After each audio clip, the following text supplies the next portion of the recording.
came close to a game-ending interception. Well, that's about as demonstrative as you're going to see Eli Manning.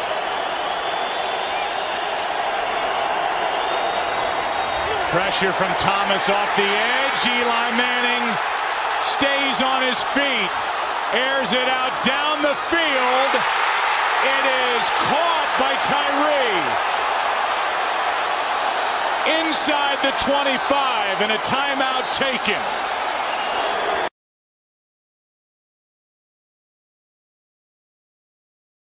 Trying to get his team on the lead.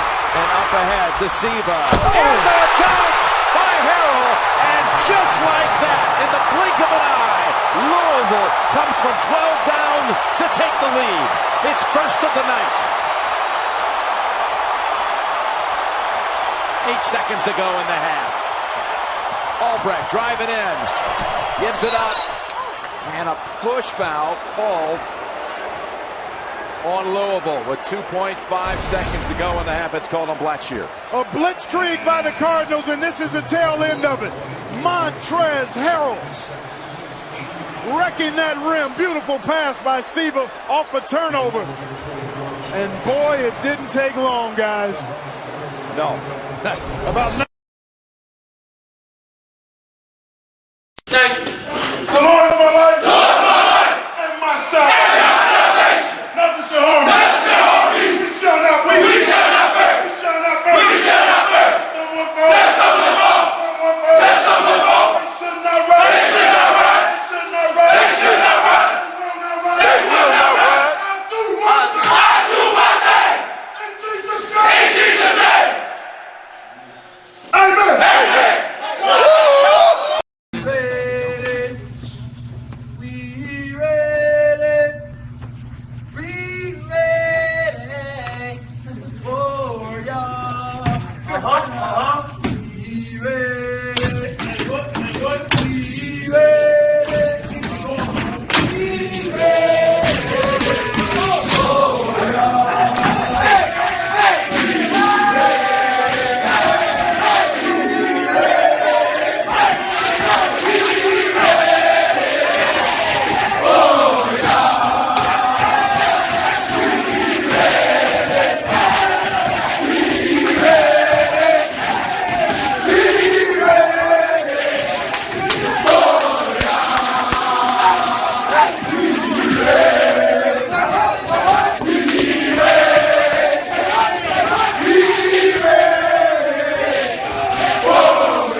James, please don't do this. I just had the best year of my career. I gotta keep things fresh. Well, then let's just go to Foot Locker. They got all the fresh new gear. But I have real talent. Can I get playback? Okay. I wear my shirt open so you see my chest, girl. I work so hard into. Is that me?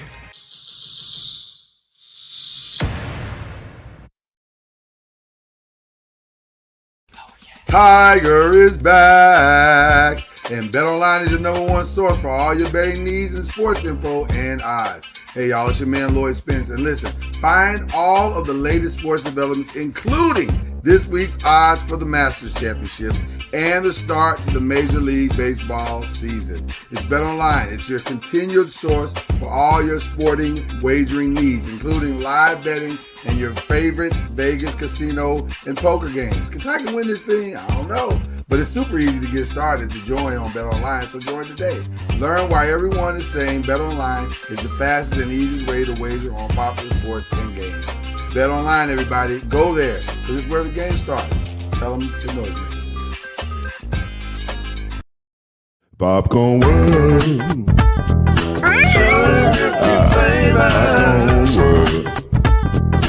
Popcorn World. Yeah.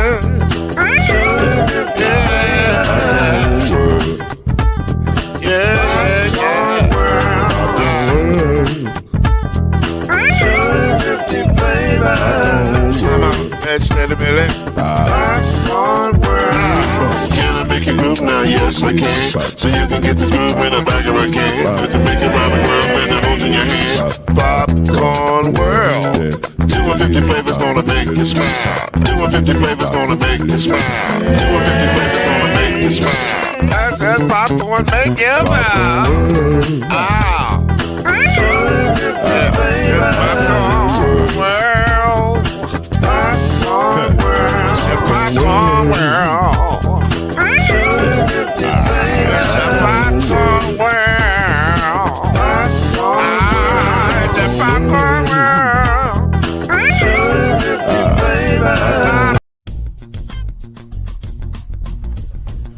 You're now listening to the Brothers of the Five.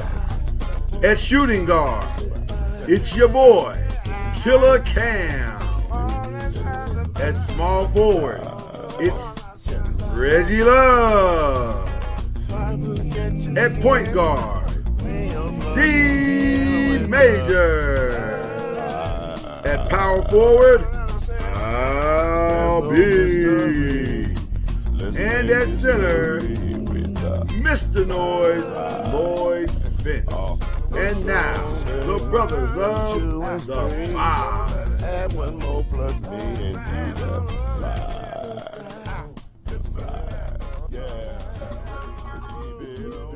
This ain't Festivus season, but I got a lot of grievances.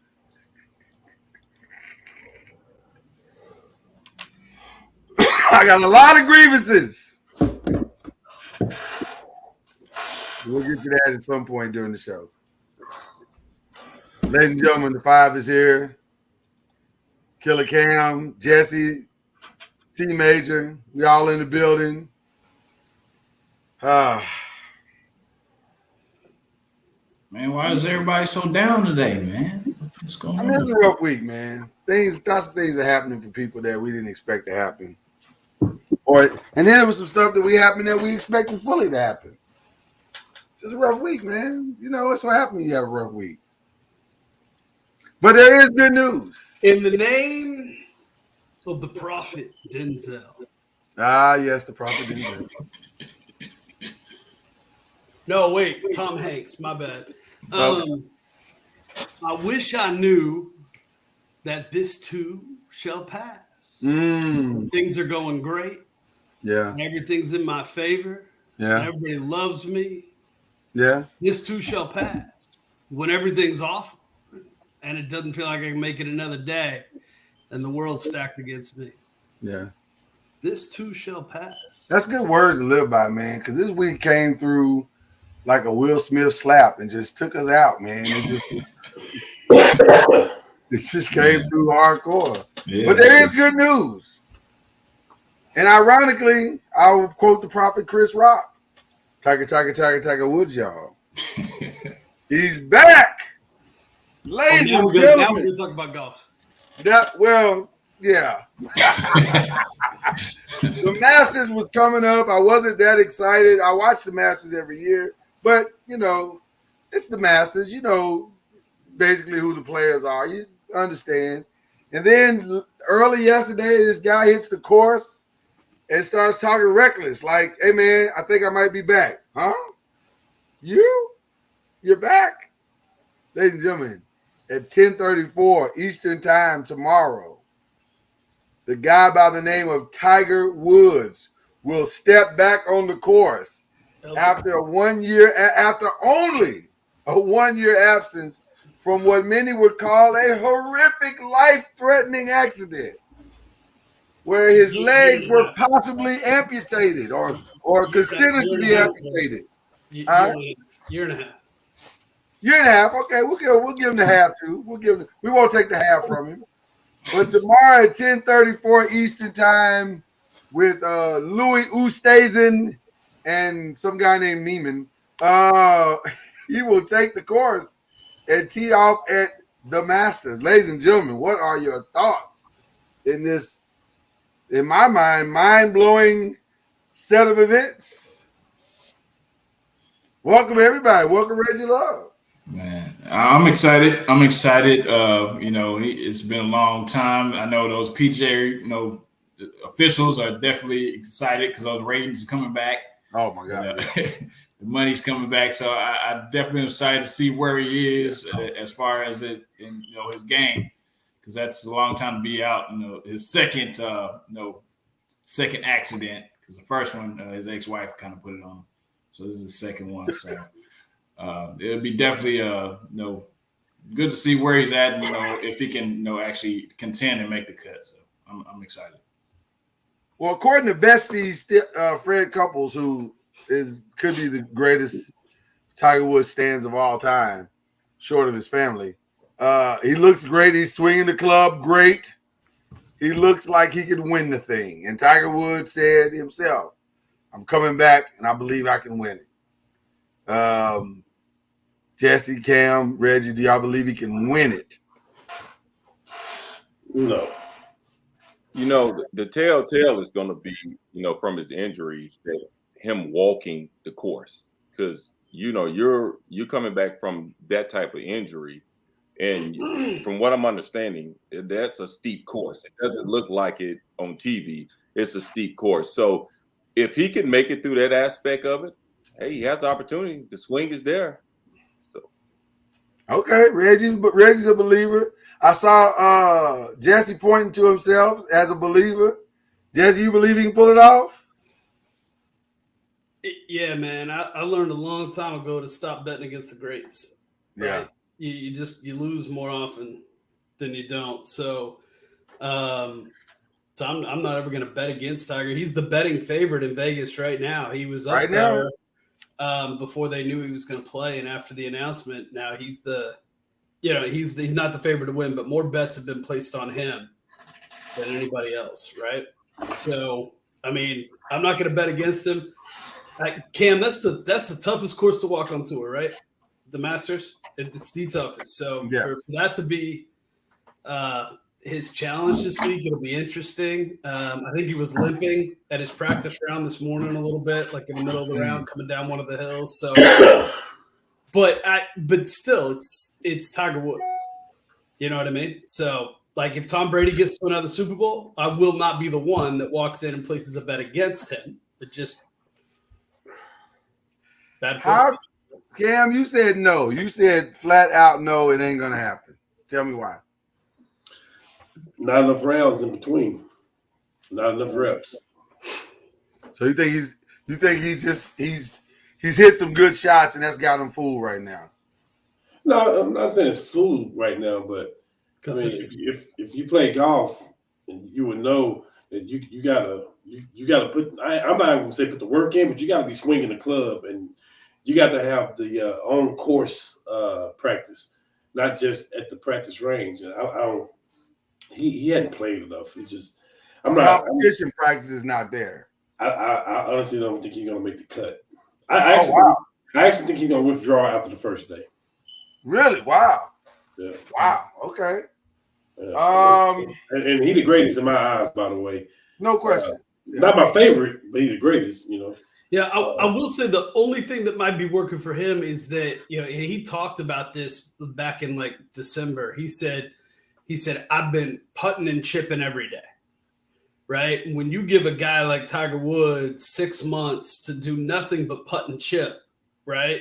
He's going to hone in and find something. So he may be more fine-tuned there. And we all know around Augusta, it's not a long course, right? So the way you win Augusta is you stay away from the pins, and you have to keep your putts close and make your pars, and then you got to capitalize on your birdies when you can. And that's why experienced players win at the Masters, right? You win after you played a couple of times there. You win once you figure out what Rays Creek does. You win once you figure out how different the greens are on a Sunday versus a Thursday. You win when you understand some of the pins placements that they put out there. It's not something you can just send a caddy out and say, okay, I'm going to figure out how to read these greens, right? So I think if he is able to stay in the tournament physically, right, able to walk the 4 days, he might have an advantage even on old Tiger because of how much time he's focused on his short game, which really matters at Augusta. I'll say this. I think it comes down to one thing and one thing only. If he can hit in the first 2 days 30 out of 36 fairways in greens, he has a shot. But if he's chopping away all day and standing in hills on the sides of bunkers, and it's going to be a long day because it's the total toil of the event, like Cam is saying, that I think is going to make the effect. He's got to shoot somewhere near 66 to 68 fairways. If he can't do that, he's wasting his time. If he's in the 50s or lower 60s, I think it's going to be hard, man, because it's standing on these bunkers in awkward position. Because think about what he's got. He's working with screws and rods in his legs. So the totality of that constant awkward standing, that constant awkward chipping out of greens, and you got to stand firm and hold weird positions, and that's where it starts to take its toll. I think the normality of just walking a fairway in a green probably won't be too bad. But man, if he got to be on sides of hills and standing in I think that's where it gets kind of funky. So, like you said, the screws and rods, those do matter because I have a screw and rod in my hand. So, just imagine that being in your leg and trying to walk those holes. It's definitely something that I think is going to be daunting, and it may mess him up on some shots. But hopefully, he can try to recover and like you said, try to make the cut. Have little small victories, make the cut. Hit some good shots, make the cut, and then go from there. So. But honestly, if he tees off at 10:34 tomorrow, to me, he's won. That's the win. Because who thought he'd be teeing off at 10:34 tomorrow? Yeah, but would it surprise anybody if he won? Yeah. No, not at all. No, not at all. In fact, I'm hoping he wins. I'm hoping he's only 2 away, right? It just adds to the legacy. Right. If he wins, he's only 2 away, and he's got at least like 5 more Masters in him. Yeah, you gotta relax. You really think he's that far out? Like, is this not going to happen at all? Listen. If you play golf, you know you can't just get up and pick the sticks up. Not even the greatest. I don't disagree. Not even the greatest. That's like saying Tom Brady took a year off and came back and played without a training camp. So it's without the training part, the plan. You're gonna be rusty. Like, I'm not saying he's not gonna be good again. I'm not saying that he's not gonna be good in the next major, but just not to have the rounds in, man. All right. Yeah. I can't argue what you're saying. But he has to have some type of rounds in to be able to get to this point to say I'm going to play. So he's had to practice, but not competitive rounds. Not Tiger, you don't. Yeah, not competitive rounds. Not Tiger. But the one advantage he does have is that this is a course that he's won 5 times.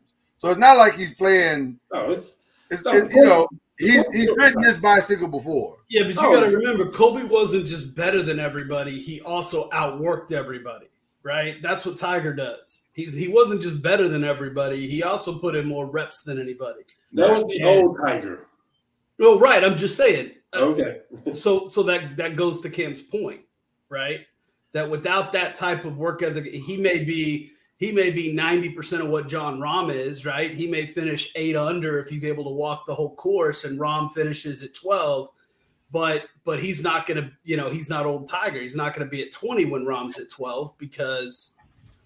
I think to win it is going to take him finishing and more than a few people having a really bad weekend. Yeah, that's what I'm saying. Yeah, it's everything's got kind of like it did in 2000, I guess 19, was it 19? 18, 19, whenever he won the last one. I think it's going to take a combination of a lot of things falling into place, which, by the way, could happen at the Masters. Not an uncommon thing to happen at the Masters. So, I don't know. I don't expect him to win it, but I wouldn't be surprised if he did. See, I think Tiger can play good golf and still can't, like he's saying, can't win it. Because when it comes down to it, if he's down by 2 with 5 to play, can he shape that shot like he used to when he had been practicing like that? You know what I mean? It's like it's different out there, man. No, golf is Reggie, and you can speak to this, and whoever's played basketball, high school, college, whatever, you can speak to this. Man, golf is the hardest sport I've ever played. It's not even close. It's not close. Yeah. Like it's because you can practice golf 1,000,000 times and still not master it. So it's just incredibly hard to play. So I don't disagree with anything you're saying. I don't know. I would love to see him win it. I don't hold out any hope, but I would love to see him do it. I just want to see him get out there and do well, though, if I'm being honest. Just do well, and I'm satisfied. Well, you see what it does for the sport. Right. Like, it's undeniable. There's not a question. When the whole Phil thing was going on a couple of months ago, and like every single player's coming out, and when they finally started talking, they were like, well, when Tiger didn't do it, or when Tiger didn't say anything, or they're not. He hasn't been on the course in 18 months, right? He hasn't played an event in 18 months.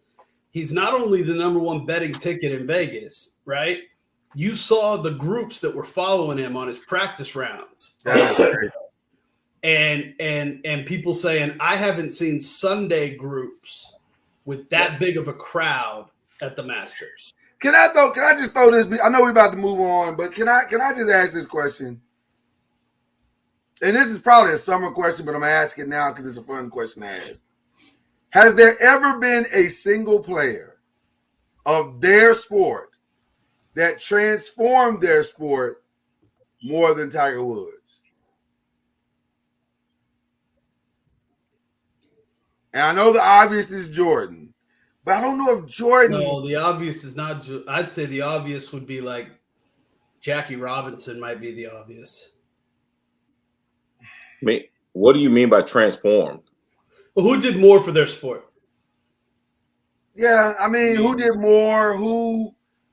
I mean, we can go. The quote that I heard from Scott Van Pelt that he got, I think, from one of the golfers on the tour. He said, Tiger Woods doesn't move the needle. Tiger Woods is the needle. and when he said that, I was like, that's actually not wrong. That's exactly right. Because if somebody said the other day, well, if Tiger Woods is competing on Sunday, are you watching? Well, hell yeah, I'm watching. What else would I watch if Tiger Woods is in contention on Sunday?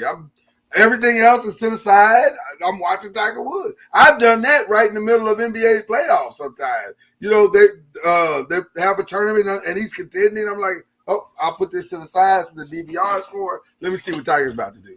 That's kind of what it is. But Ronnie Sanders says Muhammad Ali.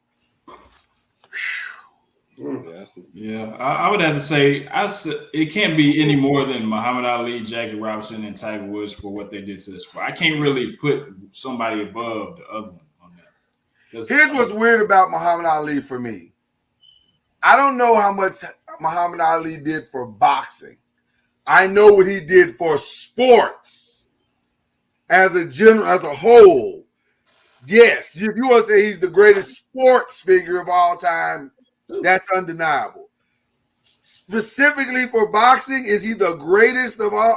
Is not the greatest of all time. Is he the needle mover, the greatest needle mover in boxing? It depends on your preference of boxer, because everybody has a certain type of boxer that they like to watch. So That's a different question. But to me, that's a different question. When I say needle mover, boxing fans are going to watch Muhammad Ali. That's no question. But did everybody watch Muhammad Ali? I think to some degree, yes. But you could argue maybe no. Like everybody knew who he was. Global icon, but I don't know if everybody was all in on him being at the. Because see, one thing about Muhammad Ali, which makes him very polarizing, he has somewhat of a revisionist history. Like in the moment that he was great, people didn't think he was that great. There was a clear racial divide over Muhammad Ali, right? But as time went on, and then Atlanta happened, all of a sudden he's worldwide beloved. He's, oh my God, what he did with Vietnam was amazing. The whole thing got changed back around. The movie comes out, now he's an even bigger global icon. So there's somewhat of a revisionist history with I mean, in that aspect, you got to say Jordan is a needle mover. He definitely moved the game of basketball. I mean, right. we can look at Team USA and how they revered him. You know, how they followed him when he was over at the Olympics. You know, in European basketball, they didn't recognize. I mean, in Europe, they didn't recognize basketball like that before Jordan came about. So if we're talking about needle movers, yes, definitely Jordan definitely moved the needle in basketball. But see, there could be other needle movers though, because I think Allen Iverson moved the needle as far as his style and the way it's amazing. It's amazing. It's amazing. I didn't say nobody else moved the needle. I said Jordan was a needle mover. And people get too defensive that I said nobody else is a needle mover. Yes. I'm just saying Jordan is a needle mover. Right. Hold up. Let me backtrack. Please, sir. Go ahead. Let me backtrack. I did not say nobody else was not a needle mover. I said Jordan was a needle mover. And Iverson was not a needle mover. I don't think Iverson was a needle mover. As far as style, man, everybody coming in with the that ain't moving the needle though. But a lot of guys come with style. I'm talking about as far as the tattoos. Still, I wouldn't. Not me.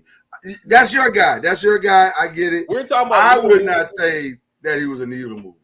Not to the level of a Tiger Woods or Jordan. I'm saying that. I'm not saying that. You take Iverson away from basketball, there's nothing that.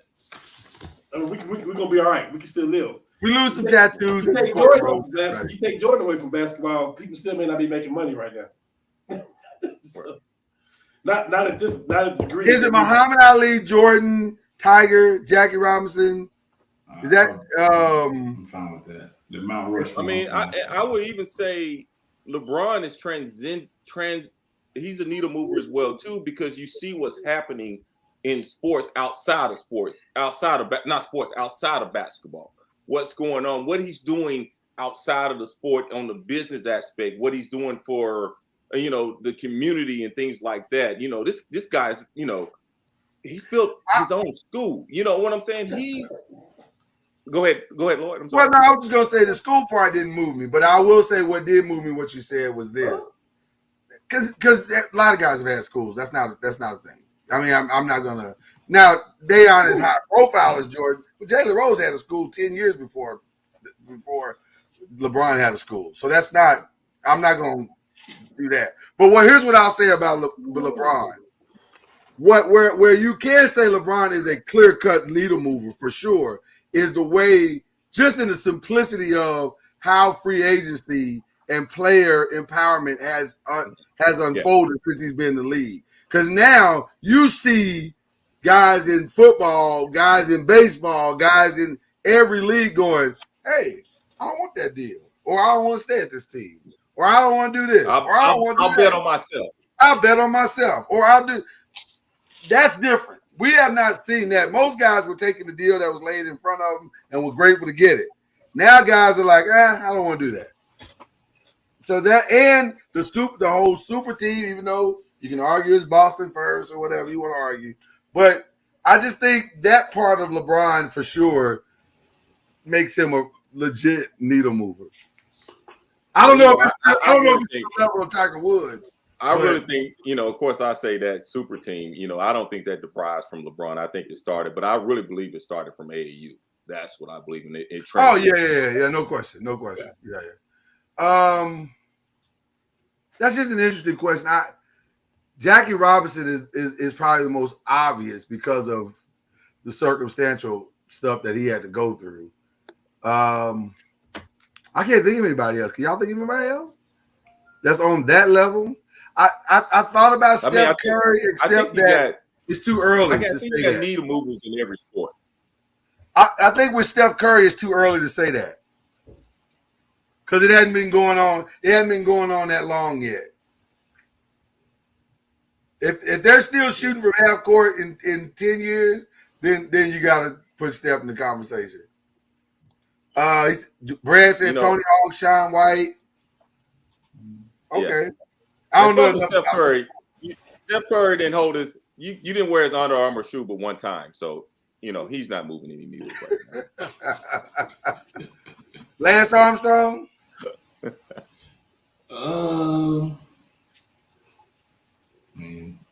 Yeah. Even though there's a lot of controversy surrounding it. I don't watch cycling. Do you? Not really. I didn't watch it then. I don't watch it now. That means he didn't change the needle. Okay, but he was global. Are you watching? I wasn't watching it, but I'm saying people that never even heard of golf. But I know who he is. But isn't that the idea of a global needle mover? I don't even watch the sport regular, and I still know who you are. Yeah, I know basically how many times you won the Tour de France. I just get on my. The most I go on my spin class is 45 minutes. I can't go no longer. So,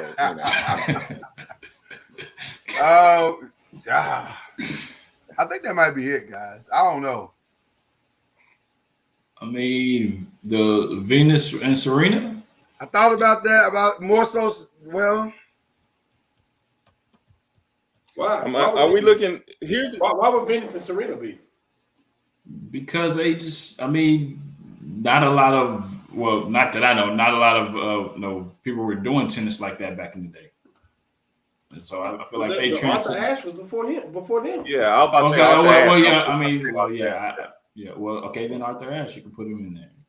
Are we talking about needle movers, or are we talking about just a person who's popular in their sports? That's the difference. That's what I mean. If we're going to go to pioneers, then yes, Arthur Ashe would be. Is Tom Brady a needle mover, or just very fortunate to get on the right team and right system? I mean, I would say so. He's doing stuff that nobody else is doing. So, I mean, I don't see how he's a needle mover. I mean, the people that we started off with, that's why it was like 2 or 3. Like, those people are like, you're not watching the sport. You don't care about the sport. And now you are involved in the sport. Well, he's a needle mover because he's a standard. He's the standard. Seems like we're naming MVP of sports now is what we say. Right. I'm just throwing out names. No, all the people from the so that's the case from the LeBrons and all. I just feel like now we're just talking about the greatest at their sports or at that point. But when you talk about move the needle, I mean I'm not going no further than Jackie, Jordan, and Tiger. That's probably the list too. Yeah. That when you could say they are the needle. Yeah. I would say Jordan for this regard only. They're still comparing everybody to Jordan. Right. When you become the comparison point, that probably means you are the needle. Even with Tiger, they keep saying, who's the next Tiger? His son. So anyway, I don't know. That's an interesting question, though. We can revisit it later if we like. Cam. Sorry, buddy. You and I had a rough weekend. Yours may be rougher than mine. But wow, Cam, why did he throw you in there with him? I'm just trying. Because he's a North Carolina fan. But I'm just saying he made it to the championship though, Lloyd. He did. I'm trying to once again. Listen, you can't. We at least had a chance, Reggie. We was in the building where the championship was played. You know what's crazy about our game? For 3 games. First of all, the announcer said something very early on that I didn't realize. I hadn't watched that many South Carolina games. But the young lady that ended up getting all the points in the championship game, I forget her name. Henderson? I think so. Maybe her last name was Henderson. Yeah, I think it's Henderson. But she had like 26 points or something like that. Just a ridiculous number of points. They said she didn't make any defensive team. Any defensive all. I don't think she made the defensive team at all. Like she didn't make first, second, or third team all defense in NCAA. And the way she locked up our number one person, I was like, well, somebody got that wrong. Because Haley Van Lith had scored 20 points pretty much every game in the tournament. And she couldn't, when she stood in her face and blocked her shot in the first quarter, I was like, oh, we're in trouble. Yeah. I mean, I watched that game and Louisville was getting killed on the glass. That's where a part of their issue was, I mean, they were getting on the, I mean, how many second chances did South Carolina get in that game? A lot. Well, especially in that first quarter, it was a lot. Like that first 10 minutes was a nightmare. We were so shook out of our draws. That's probably inappropriate to say about a women's team, but we were shook. We were totally shook, and it took them a long time to settle down. Thank God that our transfer Ingsler and the big girl Cochran played as well as they did, or we really got blown out. Yeah. And Jesse's prediction of the 20-point blowout would have been true. But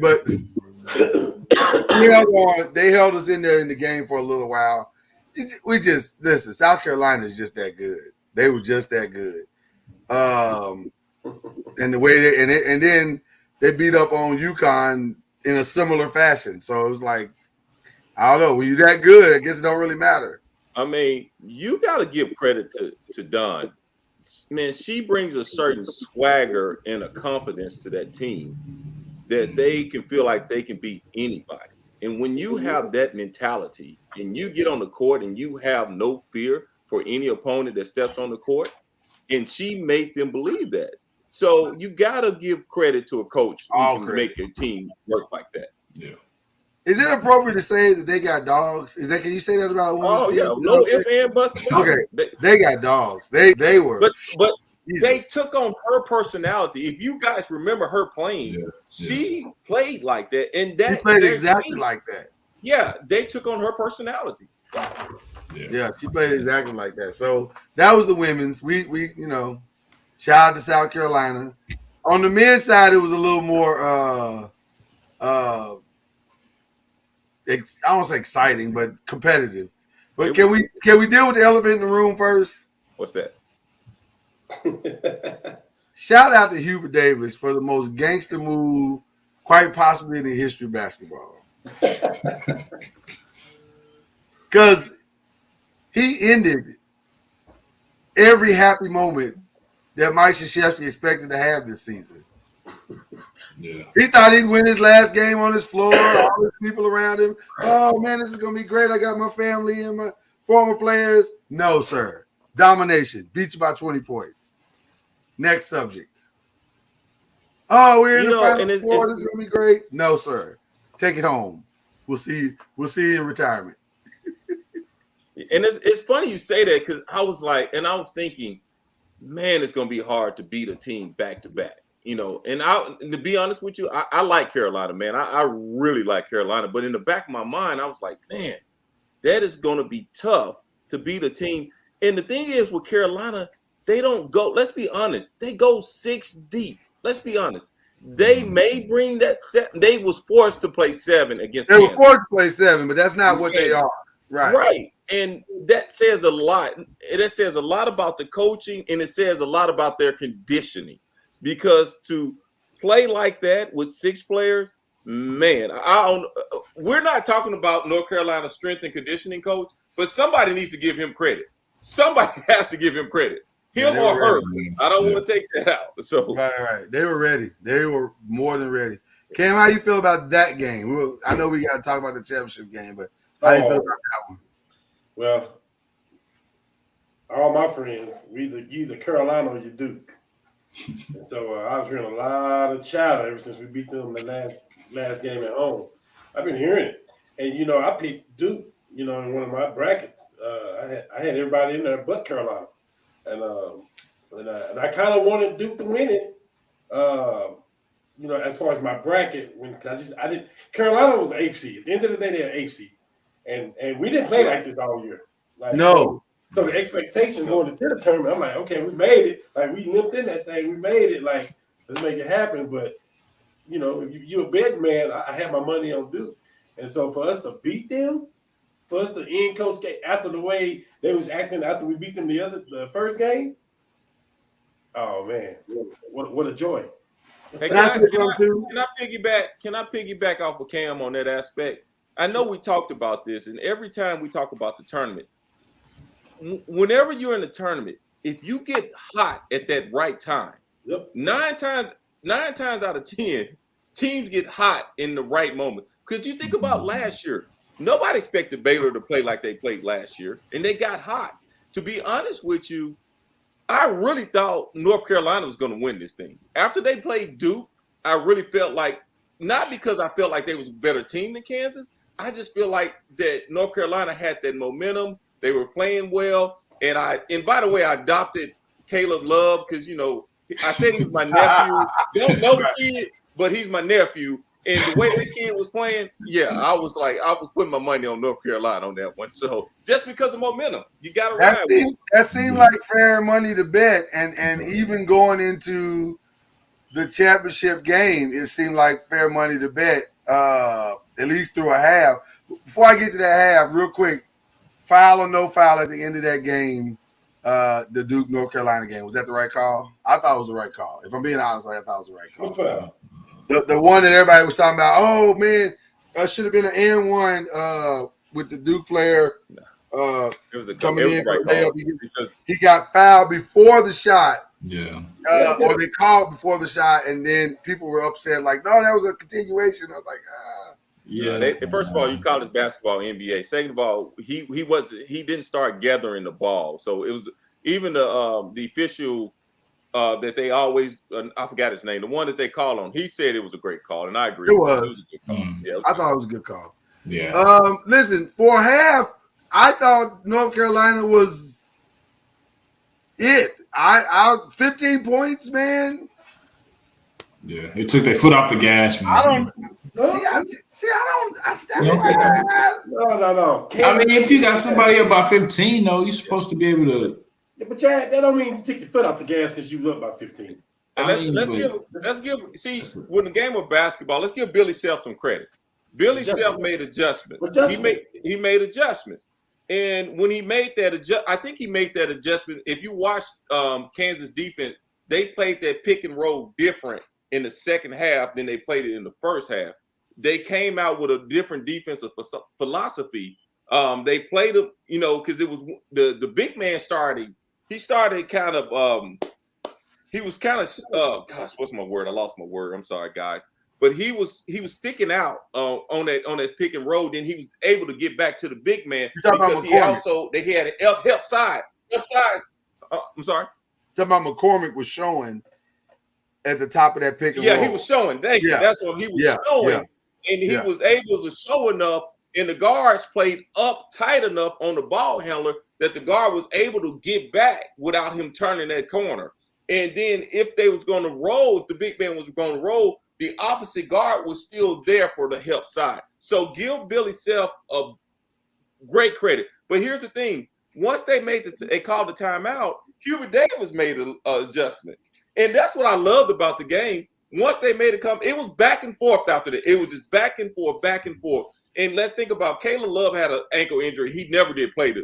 After he got hurt that ankle, even though he stayed in there, he didn't play the same. He shot terrible. He didn't shoot the normal way he played. And you can tell when he was going in for layups, he didn't have the lift. He was just throwing stuff up there. He was flipping it up there. Well, 5-24, yeah.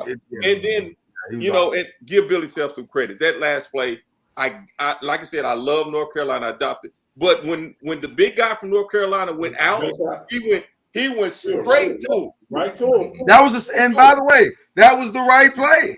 How many coaches today would have done that? Let's be honest. That was a mistake. Hubert Davis should have went size for size at that point. Yeah. Because you don't care about the offense at that point. Yeah. Well, and there's only 20 some odd seconds left in the game. So you got to throw size at them, and if nothing else, throw a body at him that can foul it. Yeah. You'd rather have him try to win it at the line, or because is he a great? I don't think he's a great free throw shooter. He was a 70. He was like 72. Was he 72? Yeah, okay. Well, still, I take that 72 in a pressure moment over a point blank layup any day. Yeah. So, put him on the line and make him shoot 3 free throws. I would go with Reggie say. Like Chad said that we take our foot off the gas. I absolutely disagree with that. I think it was a game of adjustments. And then you talk about college basketball, it's a game of runs. And, it's who make the most adjustments.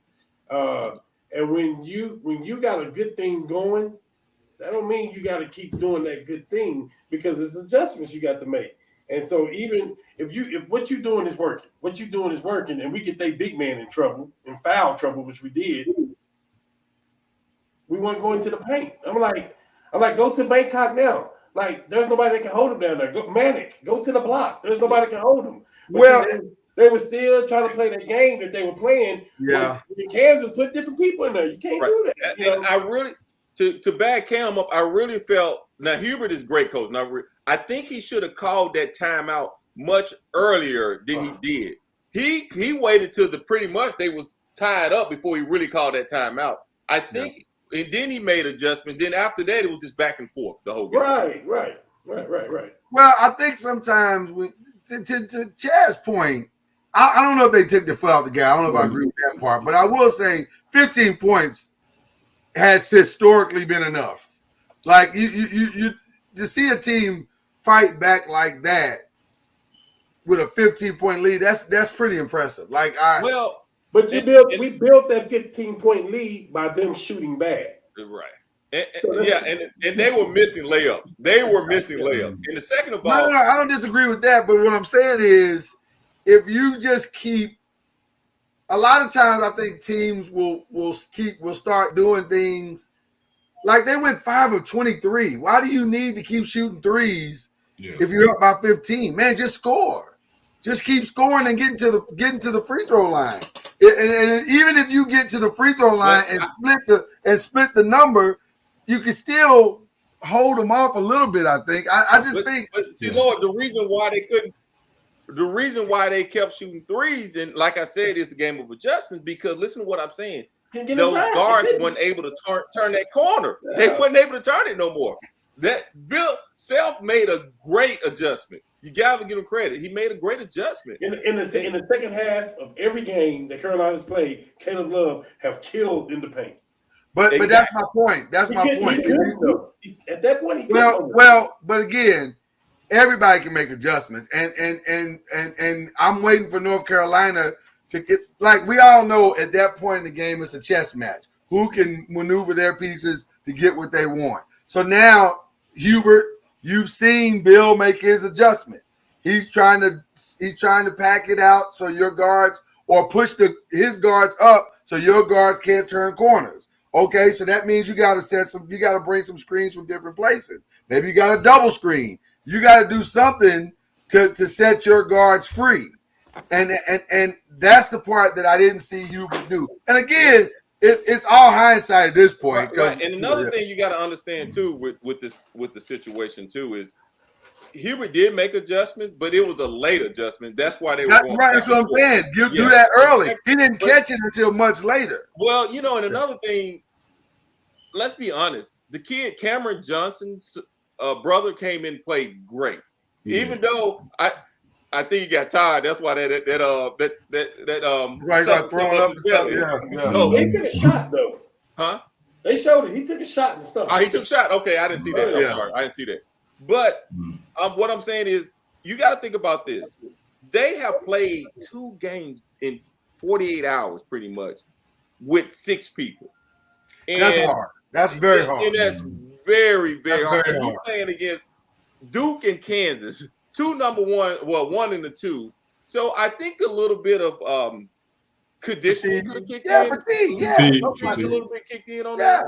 Yeah. And but they still made it. I think that the big guy getting in foul trouble hurt him too.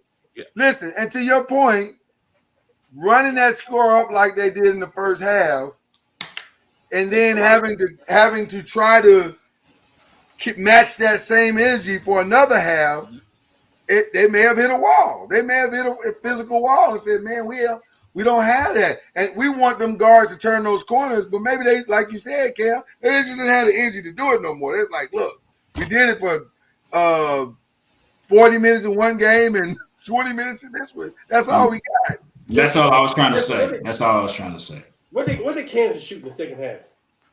The second half, that I don't know. They shot much better in the first half. They shot They shot phenomenally better in the second half.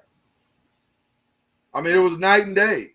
But through all of that, both teams, that a play or two one way in that last minute, we'll be talking about a different championship. Yeah, and quite honestly, if Bangkok doesn't twist his ankle, maybe McCormick doesn't make that shot. Maybe you don't even go to McCormick for that shot. Right. You as for the opposing team, you got to assume that that's probably 1 of 3 plays they're going to run. What I don't get is why we don't foul right there.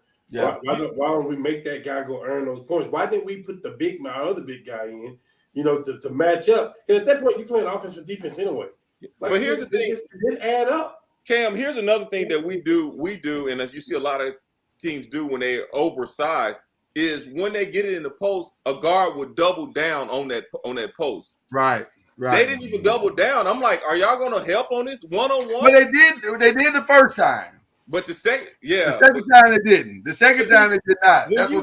I think the big guy, if I'm not mistaken, he took 2 dribbles.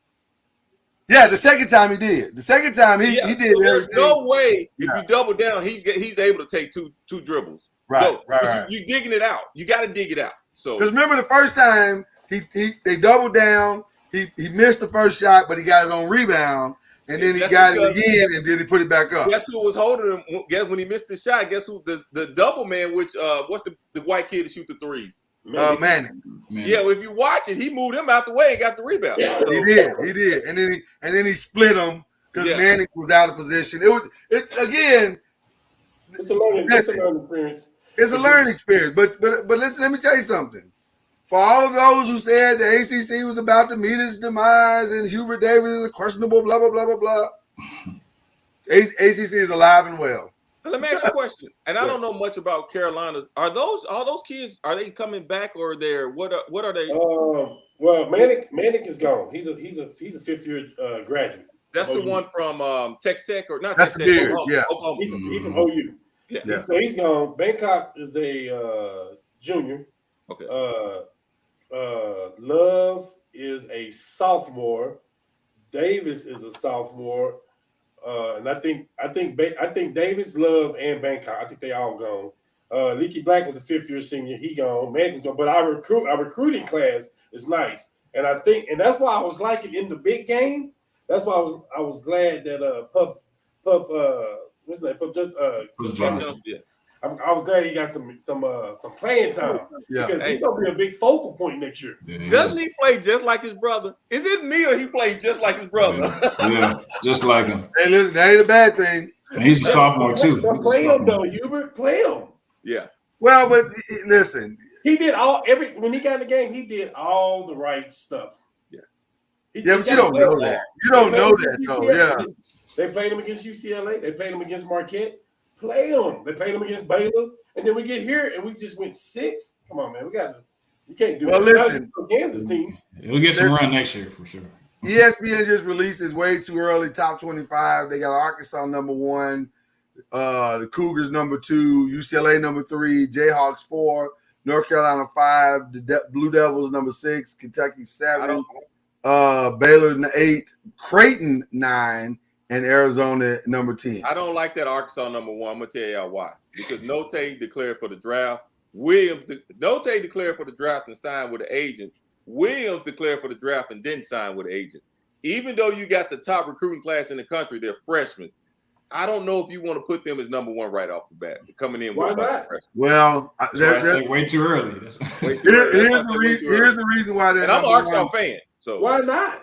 But here's the reason why they're gonna be number 1 coming out of the gate, and there's no other way around it. Number 6 out of the top ESPN 100, Nick Smith. Signed with Arkansas. Anthony Black just signed with Arkansas. Jordan Walsh just signed with Arkansas. I know. I know everyone is signed, but here's the thing, though. We don't know what this transfer portal is going to be like either. We don't. And again, that's why it's called way too early. That's why it's called way too early. So we don't know, but that's a good way to start out coming out the gate. Yeah.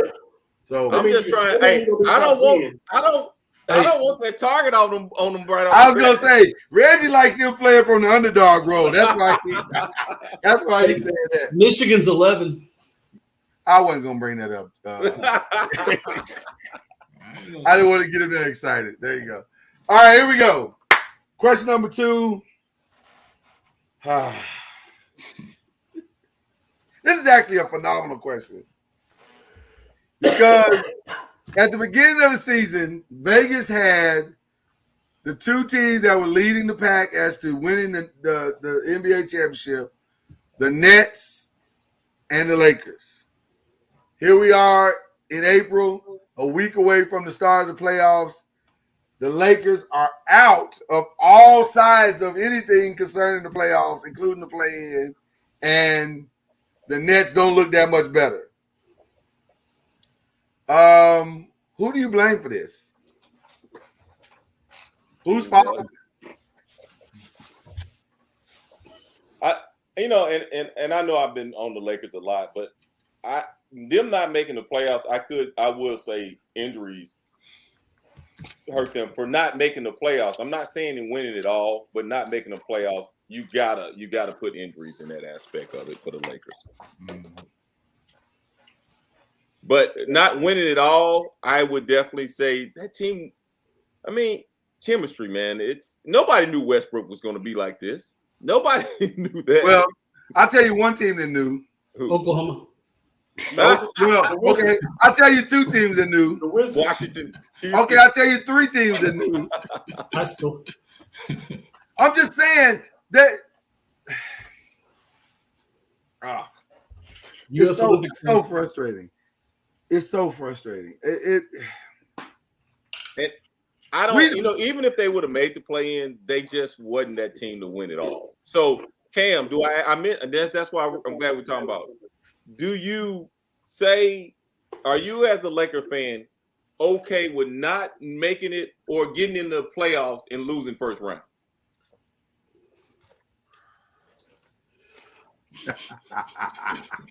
I mean, get you a good sip, Cam. Get you a good sip. No, the reason why I say that because I got you. I'll speak for me and Jesse on this one. Yeah. Yeah, he's going to say that because I'm not going to say anything until he speaks. I'll speak for both of us. With the franchises that we have, that when you're talking basketball, right? If we don't win it all, we don't need to even be in there. Because why you don't want to speak for me in this regard? Because I don't know who the hell you root for anymore, man. I don't. I listen to you all year. And for Lloyd too. Can I tell you something? Can I tell you why you don't know? Why you don't know? Because I try to talk you off the ledge. I told you this was gonna happen. Oh boy! I told you back then this was gonna happen. No, man, this can work. This can work. No, it could not work. Listen to this closet Cowboy fan. If in that case, I won more money. I am not betting against LeBron and what his abilities and what he can do. I don't care what. I don't care what the situation. I'm not gonna bet against him. I may not bet with him, but I'm definitely not going to bet against him. Can I ask you a question? Did LeBron do what LeBron does this season? Do what now? Actually, did LeBron do what LeBron does? He did more than what LeBron does. I 1,000% agree. That wasn't what I was looking at. I'm not saying it is, Lord. I'm just telling you. Okay, a LeBron-based team. Then let me say that. So you went. Let me answer Reggie's question first of all. Answer the question. Once again, speak for me, Jesse, and Lloyd, so you don't be offensive. It's because once our franchises, man. I mean, Kobe said it best. You know, this ain't no damn good season. We just lost the finals. Like, this is horrible. This is the worst thing. He said we were better off if we didn't make the playoffs. And that's how it is as Laker fans. You like, if you don't think we're gonna win it all, I can't buy all the way into it. I mean, me and Lloyd been talking about it. Me and Jesse been talking about it. I'm like, listen, let me tell you the worst thing that could happen. Let's say that we did get in like last year. We beat Golden State, and then we in the playoffs, and we play in the first round. We played Phoenix in the first round. Are we beating Phoenix last year in the first round? Do we have a chance to beat Phoenix? No. But then let's say that AD break his leg. I'm like, see, it's too much stuff that can go wrong if you can't win it all anyway.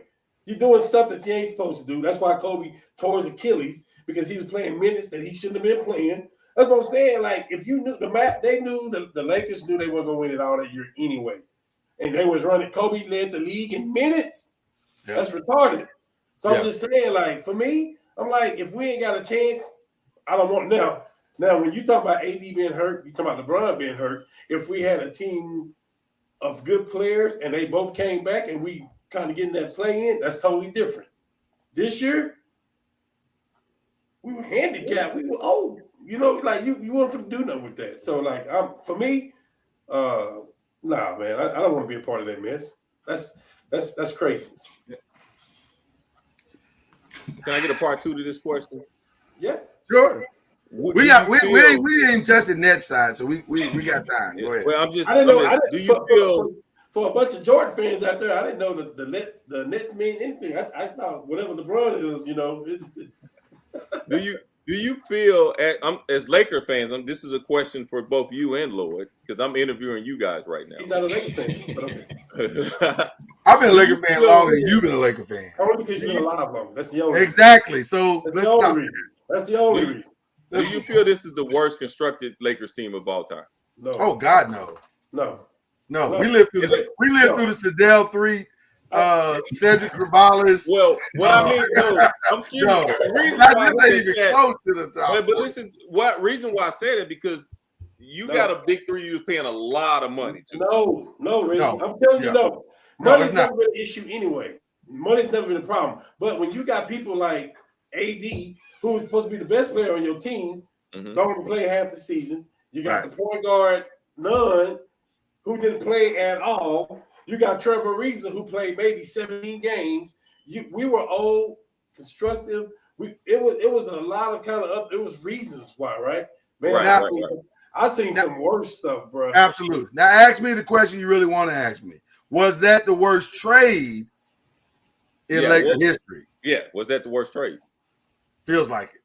Today, it feels like it. Just because we thought that Russell Westbrook, Oh, you talking about the Westbrook trade? Yeah, the Westbrook trade. Because we thought that the Russell Westbrook trade, nobody thought it would keep us out the playoffs. We thought that maybe we wouldn't be at the top of the conference. Maybe we'd be in the middle of the pack, 4, 5, 6, possibly. No. But out of the entire playoffs, that Westbrook would be throwing up air balls and side of the rim shots, and nobody saw him being this bad. I'm not even sure he saw himself being this bad in an honest moment.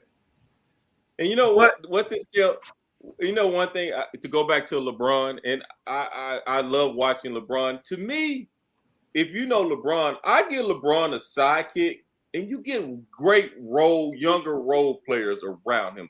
That's when he thrives. Say that again. Sidekick, huh? Sidekick. Say that again. You give LeBron a sidekick like AD, and you get great younger players around him. To me, that's when LeBron. You know what the best moment for me was LeBron?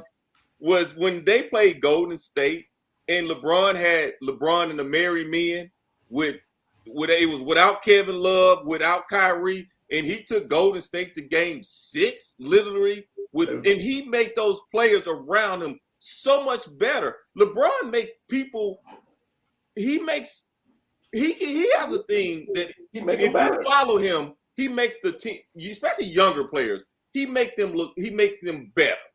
Really? When you're dealing with somebody like Westbrook and Carmelo and all those who are stuck in their ways, they're not going to follow LeBron like that. You know what I'm saying? But let me say this though, Carmelo did follow him like that.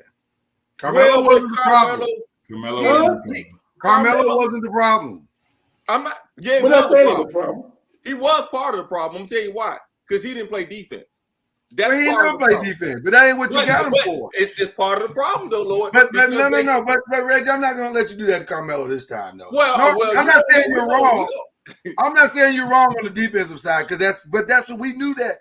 Everybody knows Carmelo don't play defense. He ain't played defense the entire time he's been in the league.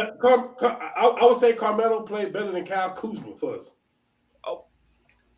I don't disagree with that. $16 million cheaper. And here's what you got Carmelo for. You got Carmelo to do exactly what he did. Come off the bench and hit those shots, which is what he did. But the issue was defense. That's what I'm saying.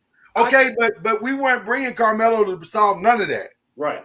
We brought Carmelo in for 20 minutes a game or 15 minutes a game. You still got to play some defense. And I'm not saying Carmelo ain't the only one. The defense was horrendous. No. That's why you don't want those young players with LeBron. Huh? That's why you don't want those young players with LeBron. He needs dogs. That's what I'm saying. The young dogs. That's what you want. I feel like Malik Monk played good with LeBron. Malik Monk did great. That's one of those young players. That was the only highlight of our year, probably, is knowing that we can re-sign Malik Monk. The year y'all won the championship, you had who's around him? AD and one of some younger. He had Caruso, J.R. Reed, KCP, all those little which were younger guards then. Caruso, and we didn't know nothing about Caruso and KCP, and they played their tail off for him. What I'm saying, you need that. Every team needs those younger guys because the league is getting younger. To be honest, the league is getting younger. If I'm the Lakers, I'm keeping AD and I'm restructuring and getting some younger guards around LeBron. Big man guards, I'm restructuring there. All them old players, I'm paying the league. Let me tell you why that's not as easy as you're saying it is to be. I'm not saying it's easy. Money. Right. Because the reality is, young players, we lucked up on Malik Monk because Malik Monk said, "Hey, I want to go play with LeBron, AD, and learn." He could have played. And I know I'm not going to make the money, but I'll learn this year and bet on myself. That's what we got to have to make that work because we ain't got no money. Until we get rid of Westbrook, we ain't got no money. Yeah, but Westbrook is not a factor no more, even in the offseason. He's going to be gone. Right. That's what I'm saying. But that's what I'm saying. That's what's happening. We don't know that. Look how Chris Paul is making those. Besides, we know Booker's Booker, but look how Chris Paul is making those other players look. Yeah, but those are two. What we discovered this year, Reggie, those are two totally different players. Chris Paul is built to make players better. Where has Russell Westbrook gone? And made his team better? LeBron is not. See, this is what I'm saying. LeBron is this the same way. That's why I hate the comparison with LeBron and Jordan. They're two different types of players. I hate it. LeBron is the same. LeBron makes people around him better. LeBron rather get a triple-double and average 20. I thought we were comparing Westbrook to CP3. 35 points to win the game. That's the way LeBron is built. But I thought we were comparing I thought you compared CP3 and Westbrook just now. No, I'm talking about. Okay, that's my fault. Like CP3 is making Phoenix better with some of those younger players. LeBron is built the same way to do the same thing. But those players that Phoenix got are actually good without CP3. He make them better, but like those are some. But that system also makes them better because they understand. But they're younger though. 12 and 3. They're younger. 12 and 3 without CP3. Go ahead, Jesse. Why you raising your hand like you in school? Just get in there, man. It's double dutch. No, but I just want to go back to the original question, right. which was like, who do we blame for the Lakers and the Nets failure? Who do we blame? Yes. All right. Well, first of all, I think injuries hit both of them, right? But injuries hit a lot of teams this year, right? So, you got to look at. I mean, you look at the Nets. Nets are 3 games above 500, right? With Kyrie playing half the games, and KD being hurt for 4 or 5 weeks in a row. Mm-hmm. And so, there's comparable injuries, but the Lakers are 17 games below 500. Below 500, right. The Nuggets haven't been without Jamal Murray all year long, and they're 14 games above 500, right? That's a bad comparison. That's a massive disparity, and you still got, an MVP candidate in LeBron James on your team, right? And Davis did play some games, and Westbrook played the majority of the games too. So I think it's just beyond injuries, though. I think that disparity, right? Because everybody's got it and everybody's played through it. Look at the Clippers record this year. I mean, you name any one-star team in the league, right? I mean, the Wizards have more wins than the Lakers right now, right? By 4 games. Who are their superstars? So I just think it goes beyond that, and I think that leads us to kind of question 3 in a little bit, is that it's got to be – there's coaching has to play a massive element, because injuries are one thing, bad chemistry, there was still too much talent, right? Too much talent for them not to be 10, 15 games better than where they are right now, easily in the playoffs. AD's healthy, LeBron's healthy, Westbrook, God, you don't ever count LeBron out in the playoffs, right? So why aren't they in the playoffs? Why don't they have a shot? I think that's beyond injuries, right? And if Vogel's not fired before the season's over, right? I don't know how it takes longer than 24 hours for that to happen. As far as what Jesse said, I agree with all of that. I'm in the car with him. It's definitely, something that, injuries does take a part, but you got to actually rest your hat on that coach too, and be able to, maneuver and try to get into a winning situation with what you got. So, I was listening to Tim Legler the other day, Saturday as a matter of fact, and he was talking about the Hawks-Nets game that they lost, where KD scored 55 points, and they lost that game. And they said, here's the stat that everybody's going to focus on, the 55 points and why didn't that win it? Well, the one stat nobody's focusing on is the one stat why they lost, which was 37 fouls. 37 fouls. It's a lot of damn fouls. That said, 37 fouls, for anybody who's ever played the sport knows, that's not defense. You're not moving your feet. You are slapping at things. You're not – And if you're at that place where you can't get to the ball as a team, that's a problem. And I'm gonna tell you something, man. Jesse, I'm in the car with you too. I'll pay for the gas as long as you buy the snacks. No, and the Nets may not even be a failure yet, too, right? Like that's the whole other thing. Like did I miss Jesse's? I'm sorry. Did I miss Jesse's? He's still on the Lakers, or we are? No, we're on the Nets now. Let me say this. Now that Kyrie can play, right? Yeah. Like you saw tonight, Thibault's out against Toronto.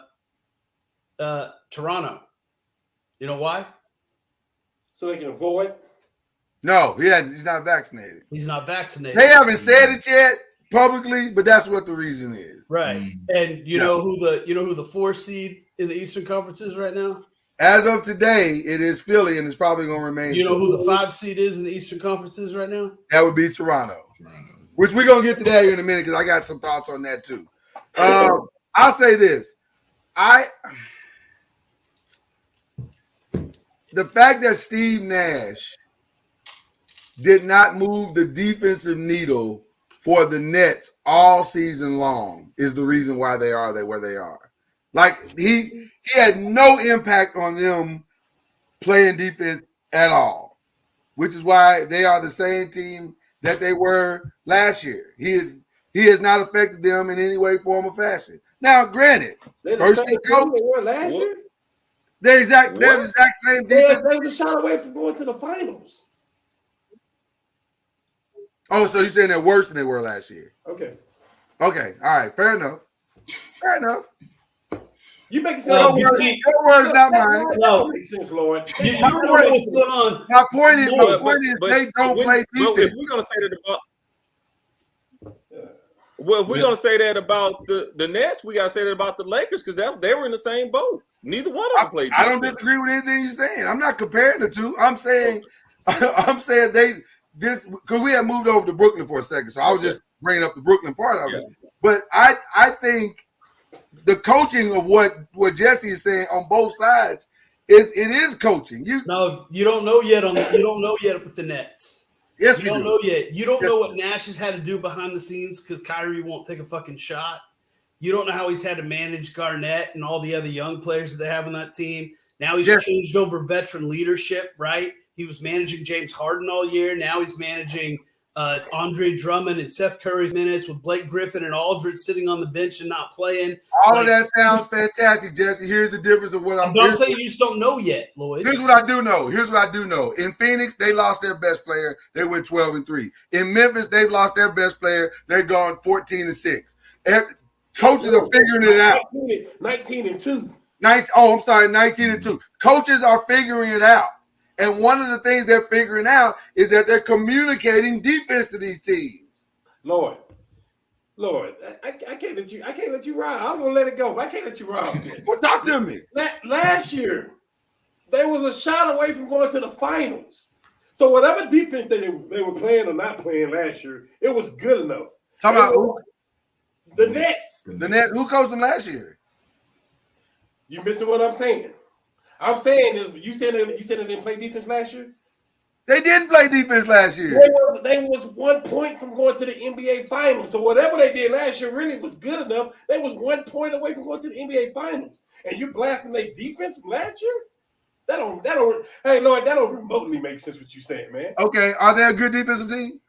All right, man. But who's it? I mean, but their coaches all the way down. They were a good enough team to make it to the NBA Finals. But it wasn't because of their defense. It wasn't because. Come on, stop that, Cam. They didn't make it to the NBA Finals last year because they were great defense. No, you're changing the narrative. You're trying to make it sound like their defense was so great last year that it got them. No, I'm saying their defense sucked last year and it sucked this year. Lord, that's what you. Okay, but who's their coach though?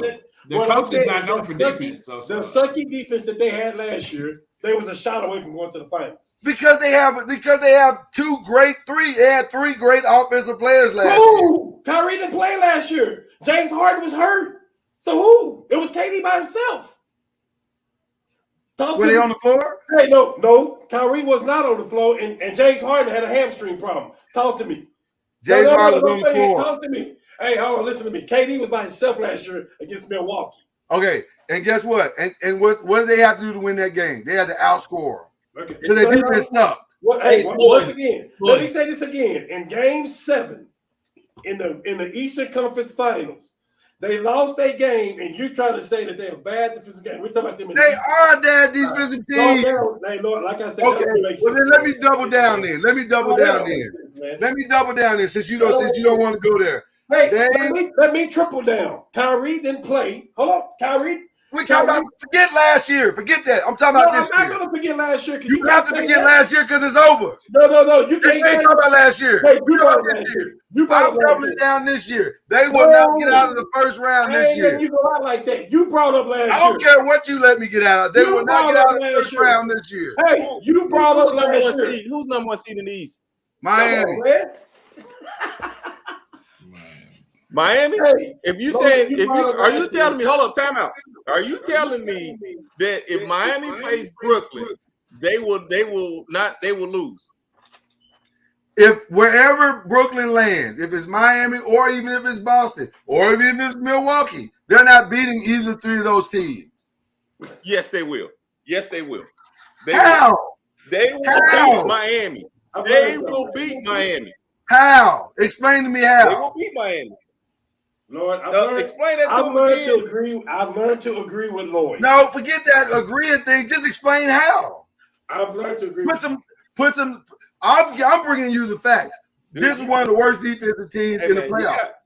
And I'm giving you the facts too. You said this last year. This is one of the worst. They don't play defense. They were one of the worst defensive teams last year. Lord, they was in the Game 7 of the Eastern Conference Finals. Whatever they doing was working. I don't care what you say. And you think that's gonna work this year? Okay, all right. Gonna be fun to watch. Thank God this show is recorded. Hey, check this out, Lord. I'm saying this. Listen to me. And I'm putting this on record. And I may be wrong.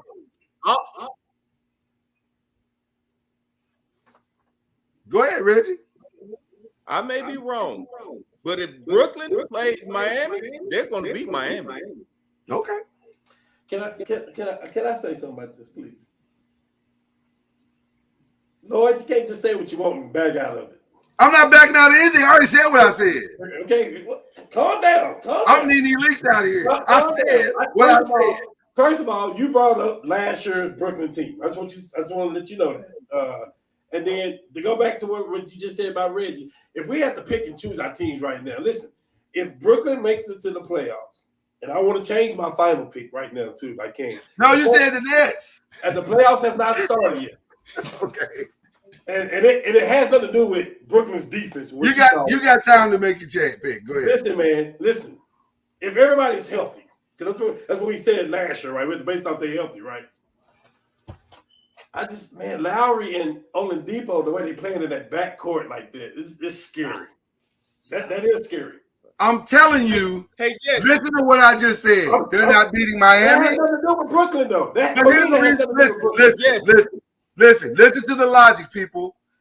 Reggie, you know this. You watch as much. We all watch a lot of basketball on these screens, so y'all know it's a one-off game. It's completely different planning than a 7-game series. Telling you, those three teams. I see what Boston, you're saying. Milwaukee, Miami. They're not beating. They're losing right now to the Knicks by 10. Okay, so last year, right before in the Eastern Conference Finals, and we was talking basketball. We was doing all this talking, and right before the finals, everybody was on this show talking about if Durant had one shoe size less. Like that's how close they were, Lord. But you talking about their defense? I'm saying they didn't have Kyrie Irving. Kyrie Irving is a top 10 player in the NBA. Reggie, what were you gonna say? Because they're just in a circle now. I know. I'm out of that circle. I've been out of the circle. I already made my statement, and I don't change it with what Cam is saying. Brooklyn, I'm saying reason why I'm saying Miami because I really think Brooklyn's a bad matchup for Miami. I really feel that way, and I feel like if Brooklyn plays them the first round, they're going to beat Miami. That's just my opinion. So to answer that, the first thing I'll say is the Knicks are a freaking dumpster fire this year. And they're 4 games better than the Lakers. But the Reggie, I'm buying your car.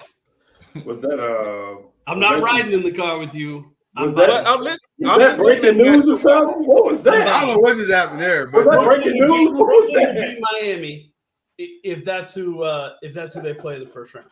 It's about this matchup here because I think Miami will struggle with Brooklyn. I really why? Because you don't think they have somebody to stop KD? That's what you think it is? Nobody has anybody to stop. No, I was gonna say nobody has anybody to stop KD or Kyrie. The fact is, they can slow Kyrie down a lot. The Nets have never been a defensive team under Steve Nash because he's under the tutelage of D'Antoni, who's never been a defensive coach.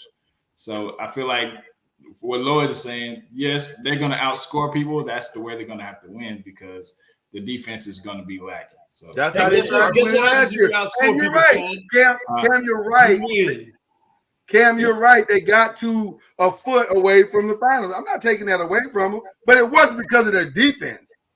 That was the point that I was making. It wasn't because they're a great defense. Everybody out here has known they've been a great offensive team. That's what they tried. So in that offensive game, if they had Kyrie and if James Harden was healthy, they probably would have blew them out too. And what I'm saying is, if they're going to be healthy in the playoffs, am I correct? If bar Ben Simmons, he's the only one. Everybody else out. Ben Simmons and Joe Harris is out.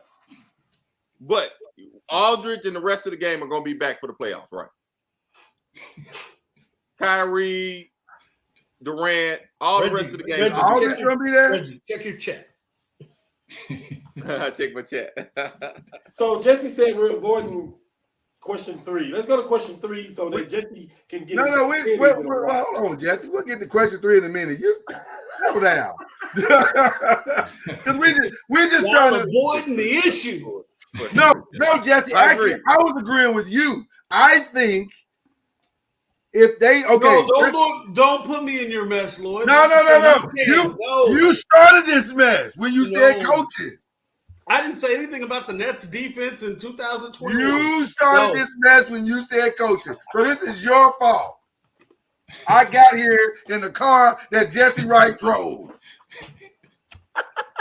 Now, since you want to go to question 3, let's go there. I agree with Jesse Wright. Frank Vogel is going to be fired. Hey, Lloyd, the more you say that, the more views we gonna get, bro. I agree. Jesse Wright. I think Vogel's gonna be fine. I think there's a chance, unfairly, but I think there's a chance Steve Nash can be fine, depending on how this unfolds. No. I think they give him some time. Don't be surprised. There's not a chance. Don't be surprised. Let's open the door, Jesse. I'm jumping in, Jesse. Well, if KD and Kyrie don't want him there, I'm riding with you. They're not firing Nash. If KD and Kyrie don't want him there, then unless Greg Popovich pulls James Harden, I want to be traded and only go to this team. Steve Nash isn't going anywhere. Do y'all know why Steve Nash is the coach? Durant wanted him. Kevin Durant. Yeah, he's not going nowhere. He wants him until it ain't working no more. And then that's who he is. But it ain't working. It's not because of Steve Nash. Yeah, what's not working? What are you talking? Okay. Listen, it's all good until it ain't good no more. Okay. That's all I'm saying. It's all good until it ain't good no more. Who else is going to be fired? Anybody else? Is there a chance that Houston Silas gets fired? I don't know how. How does he get fired? He gave him a G League team and told him to go out there and win NBA games. So how do you fire him? Well, I mean, if who's you're in gonna fire Sacramento? him, if you're gonna fire Steve Nash, you might as well fire him. Sacramento got a new coach. No, that ain't the same thing, Reggie. What? Man, he ain't had all his players. They dead last in the standards, man. So I mean, well then, with Reggie, by your logic, Frank Vogel don't need to be fired. He ain't had all his players either. Oh, he had them. No, he hadn't. Not all season. No, Cam. Alvin Gentry is in Sacramento, and I think he does get fired. They made that Halliburton for Sabonis trade saying they were going to play for that play-in spot, and they haven't improved at all, and they still haven't taken the interim tag off of his name. Yeah, he's not going to get that job. So I think Gentry's gone. Quinn Snyder could be gone. Oh, and not because gone. Yeah, but that's because he may end up somewhere else. No, but he's in a great spot. But I think that Quinn Snyder may be gone because they just need a change, right? Mm-hmm. I don't think it has anything to do with whether or not he's a good coach. Right. They've done really, really well, right? Playoffs 5 of the last 7 years, and the development of Rudy Gobert and Jamal Murray out there. They've got a great thing going on. I think they got really stuck behind that Conley contract. Wasn't that was a weight on them for a little bit. Yeah. But in Utah, right? They yeah.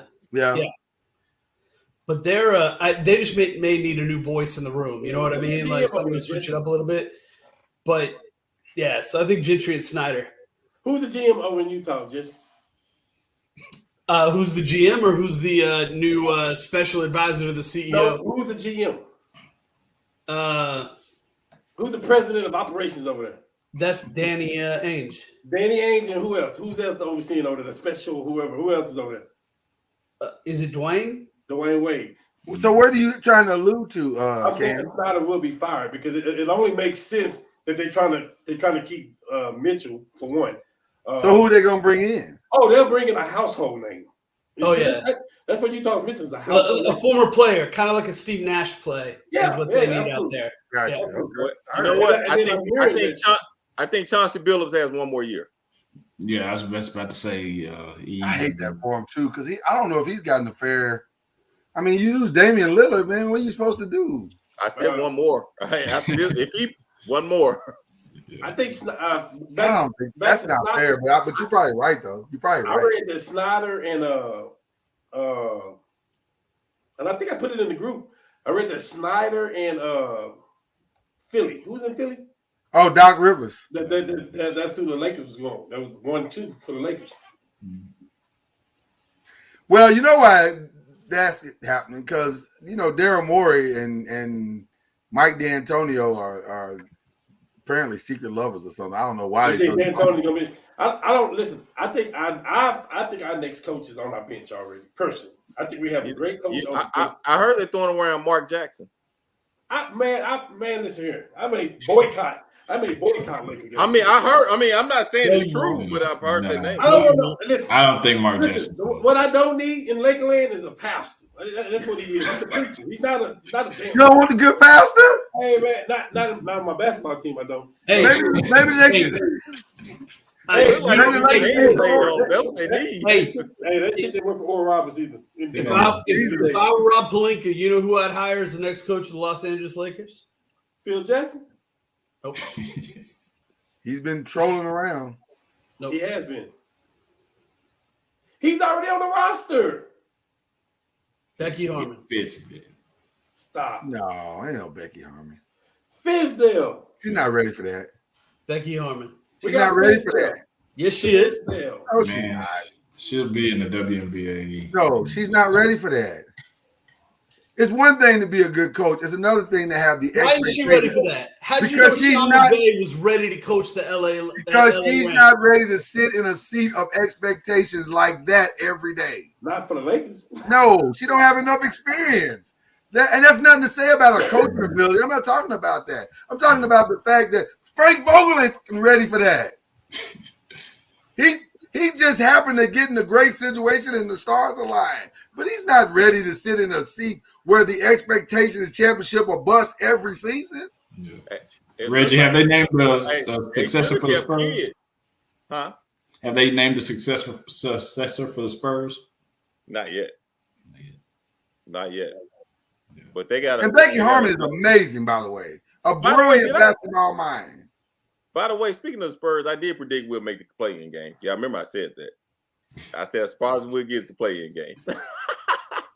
Well, if you wait for just a second, Reggie, we get ready to go to NBA superlative. You can gloat all you want during that time. Hey, by the way, the only thing I'll say about Becky Harmon, I'm a huge fan of I love her. Talent, grabbing talent, putting talent in a position to overachieve, because that's what talent does. They rise, right, to the challenge. They rise to the occasion, taking everything she's going to be in 5 years, not regarding even where she's at today, and putting her in that position to become great, because that's what she's always done. You can't take a winner and say you're going to win 19 times in a row, and I'm not going to pick you to win on the 20th, regardless of the situation. So, I think we just fundamentally disagree on philosophy for your teams. I think Ume Udoka is a perfect example of that exact same thing. Coming off the Spurs bench, learning under Pop for even less time than Becky Harmon has, no back career like Becky Harmon does, winning championships, playing in professional leagues, understanding, the ins and outs of everything. And then I think you put her in a spot of the Lakers, I think she could be extremely successful, and that would be a win for Los Angeles Lakers for a long time. First of all, Udoka was given a Celtic team that was already good. And if he don't win a championship in the next 4, 5, 6, 7 years, you may be changing your tone about that. Right, it's a little early to crown him, but I just think that's a lot of seat to fit in without really having had the opportunity. That's just a different philosophy on talent acquisition. I feel you, but here's the thing: now as a Spurs, I'm all in for it. But the only hesitation I have with her, and which we don't know, and this is a don't know, is the managing of personalities like LeBron James and AD and Westbrook. will she be able to manage those type of personalities? Because what if we can't move that contract? That's a great point, Reggie. That contract is gone. This contract is gone, regardless. Whether we pay Westbrook out or whatever, he won't be there next year. But see, that's the thing. I think I'm in a car with you. That's my only question. Will she be able to manage personalities like that? That seat is too high. I think it's too high. Yeah, I think that's a hard seat to That seat is too high in the air, man. Look at the coaches we brought in. Look at the previous coaches we brought in. Look at the pedigree or whatever it was. Yeah, I don't think that. By the way, I think y'all should have kept Kidd the way Kidd is coaching the Mavericks right about now. Don't do that. Don't be petty. That was petty. Yeah, I'm giving Kidd some credit right now. I'm giving him credit too. We agree with you.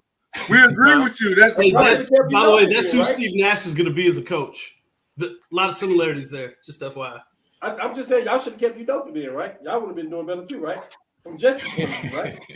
Hey man, see, ain't nobody throw no shots. This level of petty that's going on right now. He want me to go back and forth with them Lakers. I am not going to do it today. I am not. It's not worth it. It's not worth it. Not when we on the outside of the club looking in. We got some superlatives we wanted to run through. Who's the most disappointing team right now? Lakers. That's the obvious answer. No, can I offer another team that's you very said most, not some of. No, I said most. That's the Lakers. Can I offer another choice? In competition to the Lakers, or as the participation? This is just as an offer. Just as an offer. I want to see your offer. What is your offer? I heard God will take any offer. Yeah, he will. He'll take any offer you offer. But I want to offer up the New Orleans Pelicans. Fuck out of here. I mean, why do you say that? I mean, they're going to make the playoffs without their best player. They just got McCollum too late. It's not a winning thing. They're going to make the playoffs. The Pelicans should be way better than what they are. Huh? Oh, they made the play in. Yeah, but I mean that's not. Is that a good? Well, I can see why Reggie would say that because they made it 20 years in a row. That's good for them. But that's not a that's not a feel good story because we made the playoffs. I just think the way hold on. With Zion, who were they supposed to be better than this year before the season started? Who were they supposed to be better than? Were they supposed to healthy Zion? Were they supposed to be better than the Lakers? They could have been a top 6 seed with Zion. I think so. No, before the trade, that trade happened. When did the trade happen? Yeah, no, with Zion, you're saying it's a 6 seed, right? I said they could have been. Okay, well they're a 9 seed. They're 10 games behind the 6 seed. So, does Zion win them 10 more games? Yeah, but with Zion there all year, they may not have McCollum. Right. That's why I just offered it. I didn't say that was the most disappointing. I just offered it. My most disappointing would be the difference in their team is McCollum.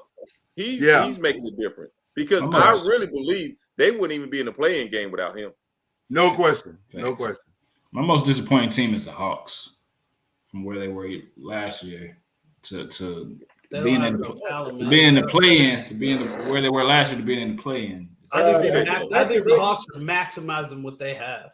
Back to Reggie's basketball college, they was hot when they went into the playoffs. That's what happened to Atlanta last year. Yeah, I think the stars aligned, and I think that same thing about Brooklyn. What's that? The one kid who really came out, and he didn't play like that this year during the playoffs. The big kid that was dunking everything for Atlanta. What is it? Collins, John Collins. Oh, John Collins. Yeah, was it? Yeah, he didn't have that year. Didn't he get his check this summer?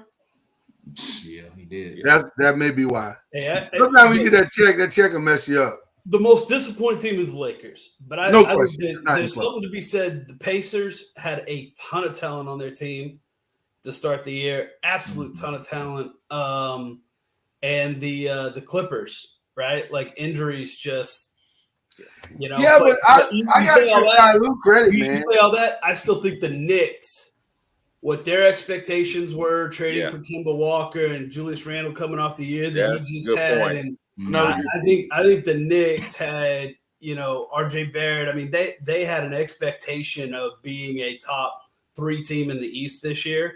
And I mean, it's just, You know what's ironic? That's the Tom Thibodeau. Still 4 games better than the Lakers, but really just. But that's the Tom Thibodeau second year effect. It happens everywhere he goes. Everywhere he goes. That first year, oh my God, they're amazing. They're going to tear up the league. They're in the conference finals. They're in the this, that, and the other. That second year, oh my God, his players are worn down. There's injuries. They can't sustain it. By the third year, we got to get this guy out of here before he kill everybody. Damn, can we buy shares in the Utah Jazz?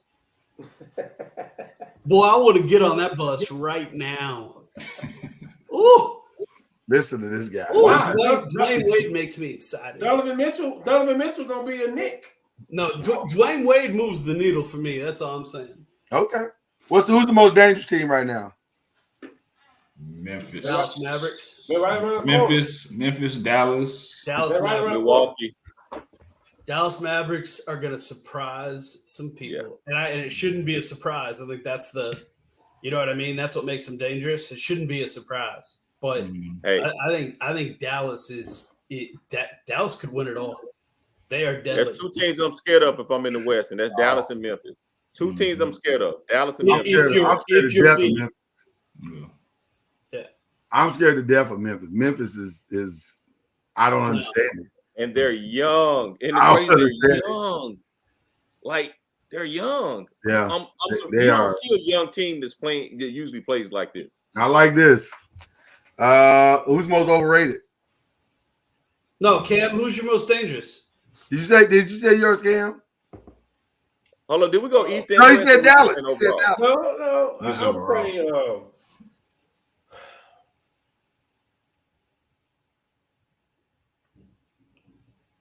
Oh man. I mean, it could be Brooklyn. I like Miami. I like Miami. Oh, I just see what Oladipo is doing, and he ain't been there. I'm gonna go. I'm gonna go Brooklyn, man. That Kyrie KD factor in the playoffs. Thank God this is recorded. The most overrated. Pause. So when I say so what you saying if Brooklyn and Miami matches up that first round? I already said this, Reggie. Who you going with, Lloyd? I've already said that I'm going with Miami. I already said that. Okay. I already said Brooklyn can't beat Miami. They can't be in a 7-game series. They can't beat Miami. They can't beat Boston. They can't beat Milwaukee. Brooklyn Nets. That's my most overrated. It's done. It's overrated. Most overrated team? That's my overrated. Oh. Team. Most overrated team. That's the statement. That's making the playoffs. It ain't personal now. Let me just stop talking. It's not personal. I don't care. Let me stop talking about it. I think something else is going on. First of all, I love Biggie and I love Jay-Z. So, no, it's not personal. I just don't believe the hype like some people believe the hype. You know, I'm not saying, I'm going to tell you this, and we haven't talked about Golden State once. But if I'm Golden State, I'm not saying they're the most overrated. If I'm Golden State, if they don't start playing pool and those younger boys in the playoffs more, they're going to be popped out in this first round. No, they're the second. They're the second most underrated. He'll be playing overrated. We got an underrated category too. There. Yeah. Okay. They're the second most overrated. Because I really believe that. I believe in no knock. I think they're playing my guy too much. I love my boy Clay. I think they're playing Clay too much. I really do. I think they should be playing those younger guys more than they should be playing Clay a lot of times. That's just my opinion. All right, Cam, hold me to this. I think the Bulls are overrated. They're proving that. I think Golden State's overrated. But at the end of the day, I think the most overrated team, however controversial this is, I think it's the 76ers. Oh. I'm gonna get in that. I'm gonna get in the truck with you. I'm riding with you on that one. I don't know if there's a lie told in that 76ers thing, because we misjudged that situation. My God, James Harden, where are you? And if Thibault, you're gonna hold it against. If they play Toronto, they're in trouble. If Thibault can't play in Toronto and they're playing the 4-5 game, you know what I'm saying? Yeah, no, I don't. Did I raise my hand? Did I not say that? And y'all looked at me like I was crazy. Look at me about what? About Philadelphia. Who was? I think it was me and somebody else was agreeing. When you agreeing with me, Cam, when I was telling you that this thing may not. We were saying that Brooklyn was gonna still beat the Sixers. I was just saying we said Brooklyn won that trade and Brooklyn would beat the Sixers in the playoffs. Yes. Which turns out neither one of those things are gonna be true. Brooklyn won that trade. Stop it, Lloyd. Brooklyn won that trade. When? What day did they win it on? Because let me know when this shows up where they won it. Hey, the guy that they traded for ain't even playing. Lord, are you saying they didn't? The guy that they traded for ain't even playing. Joel and Steph Curry is playing. That's a closing segment, man. Steph Curry is playing. That is correct. So that's what they traded for. So you trying to say Ben Simmons was the throw in? Yeah, Ben was the throw in. Oh man. Yeah, I'm just saying they haven't won anything yet. Yeah, I'm not sure either one of them have won the trade yet. Yeah, it'll be wow. I got a feeling Embiid might be mad at James Harden by the end of this. By the second. Very possible. It's very possible. The Bulls. I hate to call them overrated because they've done such a phenomenal job overall this year. But the stat that stands out is that they have not beat a top 4 team in either conference. Yeah. Hey, DeRozan's a superhero none of us knew we needed. Yes. Right? I didn't know he was that. Right. I knew he was a good player. I thought he was like a Kyle Lowry player, right? Or like a McCullough, CJ McCullough. I didn't know he was this. Right. But he has not taken that next step. And I don't know if he can. They cannot beat. They've been hurt by injuries, though. Because if you had Caruso and you had Lonzo Ball and you had Zach LaVine at full strength, that's a whole different. And maybe they would have hadn't gotten that. That's a whole different team. That's the team. Lonzo Ball's out of the Eastern Conference for the first 40 games of the year. He's out. Wow. Yeah. So interesting. Chad, who's your overrated? Who's coming out the East? I have Philadelphia. Philadelphia's your overrated? I was sold when the trade came out, and then So. What about the West, Chad? The West, my most overrated. You want me to say it, don't you? You want me to say it? Whatever you think. I'm not gonna say it. I'm not gonna say it.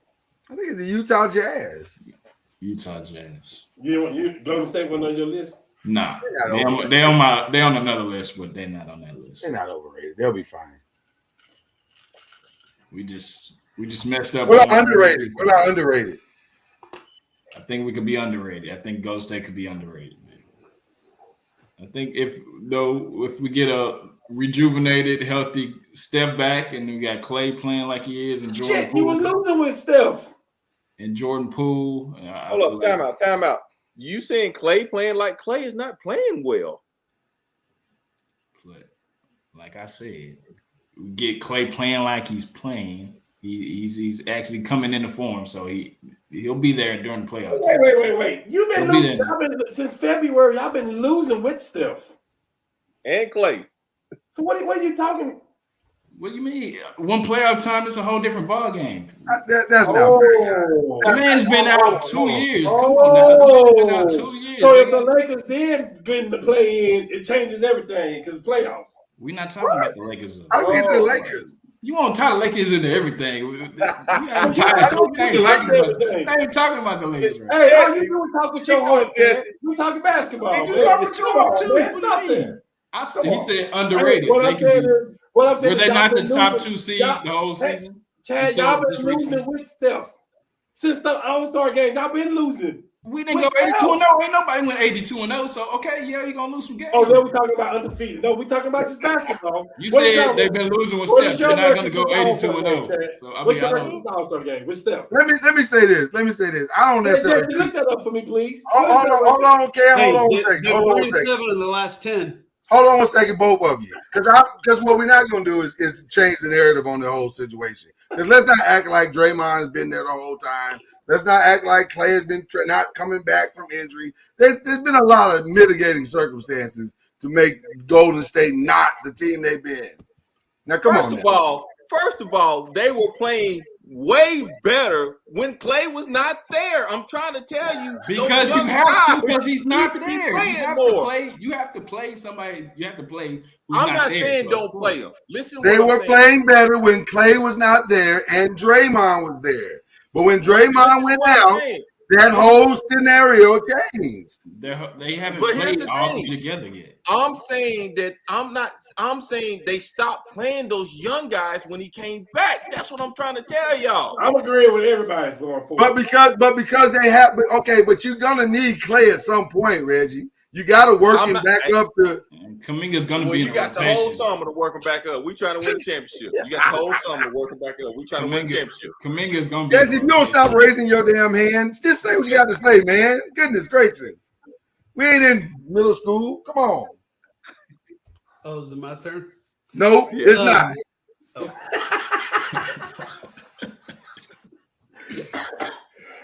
This guy.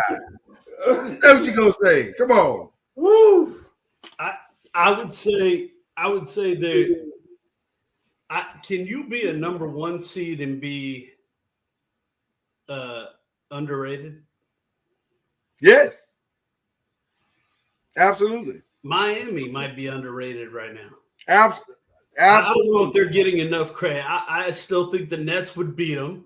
And I don't think they're good enough to go to the Eastern Conference Finals at all, regardless of the matchups. But Miami is underrated, right? I think they should be getting a whole lot more noise than they're getting now. And then can the defending champion be underrated? I'm saying Milwaukee. I still like Milwaukee coming out the East. Milwaukee. If they're not, they should be the first team out of everybody's mouth. Period. Should be Milwaukee out of the East. Like, I don't know how that's not everybody's betting favorite, right? They're mine. They're my underrated. And now my biggest sleeper is Miami because I think they are much better from a team perspective than people are giving them the credit, like you just said. And then on the East, my sleeper, I guess, is Dallas. I don't know. Maybe this is real. Maybe I'm starting to think it might be real. I think we're going to have a rematch of last year's championship game. It feels like it, though. It feels like it. It feels like it. But I got to throw in the Cam factor. There's a Cam factor to this. CP3 has never had a season where he finished it healthy. Didn't he finish last year healthy? Nope. Did he get hurt? He got hurt last year in the playoffs. Now they survived it. They survived it this time. For like 1 or 2 games or something. Right. They survived it this time. Normally the teams don't survive it, but they did survive it this time. Do we get a certain point that we want to cheer this guy on? I do want to cheer him on to a certain extent. Yeah, it's like rooting for Stockton against the Bulls. You know what I mean? You just wanted him to get one. Right. You just kind of feel sorry for him, and you're like, right, Jordan, you already got 4. Right. The law of averages should say you get 1. Right. But I don't know, man. That's the X factor with Phoenix. That's the X factor. I think Dallas is they're my sleeper. I don't know if you can call them a sleeper. If you still calling Dallas a sleeper, then you haven't been watching basketball for the last month. Right. Man, you can talk about Ja Morant all you want. You can talk about Trae Young all you want, and what Luka does, I'm still. If I had to pick a team today and draft one player, right? And I'm talking 5 to 10 years, not just in the short term. I'd be really hard pressed not to pick Luka. Really hard. Cam, you got that sly smile on your face. Yeah, I mean, Dallas is looking good, man. They got the coach that I picked at the beginning of the time that, I said was going to go there. So I feel like they can go. I hope they get matched with the Clippers so they can beat the Clippers, man, because the Clippers be like throwing in their style. If they started today when they play Utah? It's Utah. It's Utah. I think they could beat Utah, man. I think they can definitely. By the way, Cam, don't tell Marty I said any of that. Last one, most likely. Well, who did you say, Cam? You didn't say nobody. You tried to get out of not saying nobody. You and Reggie tried to get out of it. Say what about saying who? Biggest sleeper. I said I'm. Man, I want to say. I said it's going to be a repeat from last year, but a sleeper for the title. I thought you was going to say the Spurs. Yeah, and y'all going out first round. You said title. Damn, Reggie. You know what? Reggie likes to troll Chad, I think. Very much so. Very much so. He does. He likes to troll Chad. Sleeper, man.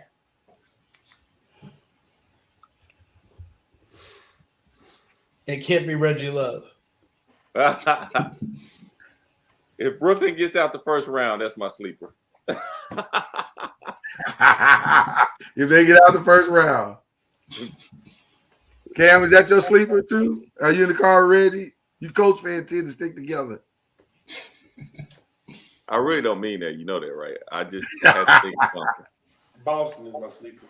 Why was I thinking Boston? I really was thinking Boston. But I knew Williams, my inside reporter told me Williams may be hurt. So that's why it was kind of pushing me back on them. Is he coming back or no? I just don't think Williams is the X factor for any game that they play. Well, he does a lot of the little things for him. He could be. I'm not saying he don't. I just don't think he's the X factor. I think Boston has enough. If they play at 98, 99% of their ability, I think they have enough to do it without Williams, right? Because you have the Grant Williams and you have the Tices and the Horfords and they can all play the perimeter, right? They can all, guard 1 through 5. And so they can still stretch the floor the way they did, like putting Williams out on the perimeter, right? But that's like zero room for air, right? That's like zero room for one of your stars not to go off that night. So I think they're a lot better with Robert Williams, to be honest. And because of the defensive presence that he brings, am I correct? It's 100% defense. Yeah, it opens up some of the offense too, right? You can't do some of the stuff. You can do a little bit with Tice, not as much as you can with Williams, with the alley-oops and stuff. So it's just it puts the one thing about Tatum and Brown is it's always been really hard for them to keep the offense moving, right? Even with Kyrie, they were just holding the ball way too much, tons of isolation. What Udoka's done this year is given them more options with Williams developing for a whole lot more pick and roll situations, which just adds another element, another layer to the offense. Even if they're only using it 5-6 times a game, it's another opening. They can disguise other things through it, and so I think Williams is a big part. But I'm not sold on Boston. I'd be sold if he was 100% healthy, but I just don't think it's going to happen. Cam, who's your sleeper? We got to move on. Who's your sleeper? He just said Boston. Oh, you said Boston? Okay. Let's get this last one in real quick here. Y'all heard what Pete Carroll said. He said it with his whole chest. You want more minorities in the league? Start acting like you can hire somebody that don't look like you. It sounded like a strategic conversation that he was having, but also he's been floating the idea of bringing in the guy that don't nobody want in Colin Kaepernick. Colin's coach did him a solid, so he got a chance to throw in front of some pro prospects. Pro scouts, rather. Is this weird emergence of events going to produce someone finally giving Colin Kaepernick the shot that he wants? When you mean shot, are you saying just bring him in to try out, or do you mean put him on a roster? I'll let you define that. I don't know. I don't know what I mean. I think it's going to be hard because we just said if Brady set out 1 or 2 years, how hard it would be for him to come back and play a championship. And you're talking about a guy who haven't played in how many years? 5. Right, going into 6.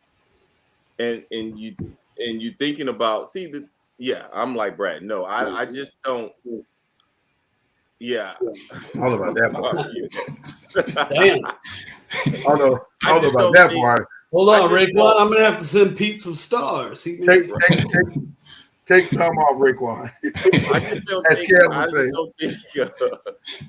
I don't know. I just don't see him taking off that long and can be the way he was when he left in his ability. Yeah. I mean, go ahead. No, I just don't think. I don't think it's just like a tryout, right? I think any team can do that, whether it's because Pete Carroll said something or not. You know, they could do that as a PR stunt anytime they wanted. Nobody's wanted to over the last 5 years, right?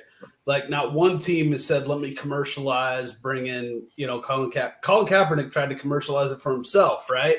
By having his own pro day and inviting teams, and like 10 teams showed up. So, like, I don't think if he gets a tryout, it's because of Pete Carroll or not. If he gets signed, I think the distinction of the question is whether or not he gets signed by the Seahawks. Does this increase his chance of that, or does he get signed, by any of the other teams? I think any other teams, the answer is no, absolutely not. I think the Seahawks, I think what Carroll did is he shut the door, but he didn't commit to anything, but he also left the door open. Well, the rumor is Pete wants to sign Colin. That's what I'm saying. So the owner's not on board. Right. So he's making a social issue of it that'll support his case of hiring him, or at least, signing him to the team and giving him a shot to compete for the position. But I don't think that decision is going to be made, because he can still shut the door, right, by saying, I think you deserve a shot. It's just not with the Seahawks, not the right fit, right time, right now, right? Because they don't know what's going to happen in the draft with quarterbacks, and there are still free agent pieces that need to get moved around. And you don't know how that's going to happen, right? You still have the Garoppolos, you still have the Baker Mayfields. There are options out there. So I think once we get through that, then we'll see kind of what happens with Seattle. But yeah, I think Kaepernick kind of shot himself in the foot when he made remarks about the owners being slaves and different things, owners and slaves.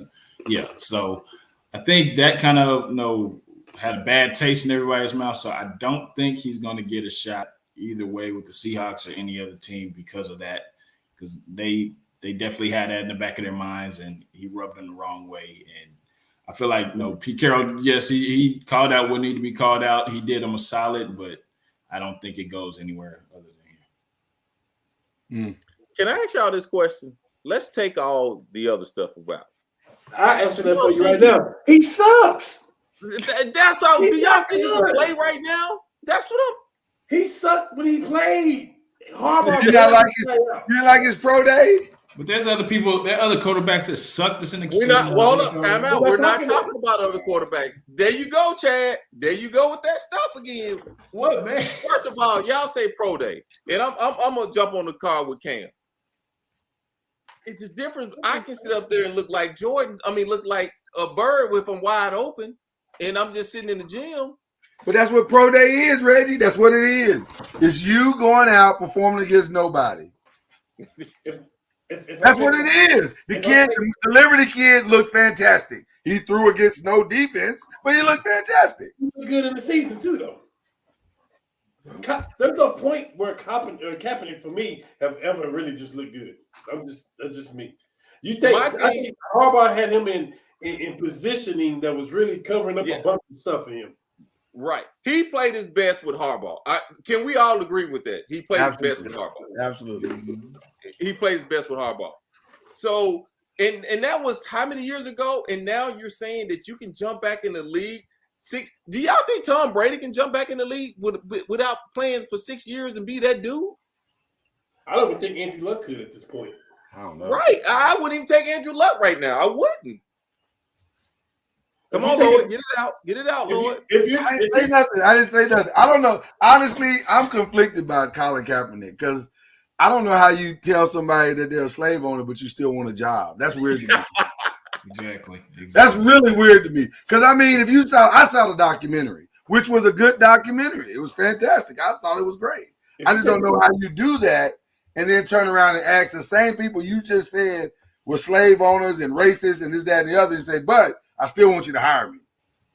If you take politics out of it. But how do you do that? How do you take the politics out of it? If you take politics out of it, Colin Kaepernick is not a good quarterback. Statistically, he is not a good quarterback. Right. That's right. I'm talking football. I'm just want to talk football. No, he's bad. He's bad. And how do you take politics out of it, Lloyd? Cleveland just took politics out of it. Facts. That's exactly what they did. So that's how you take politics out of it. No, it's not the same. That is. That's not the same. Deshaun Watson never said the owners were rapists. No, you will get a social outcry if you sign this person. If you don't think people hate rape and all of that as much as they hate racism.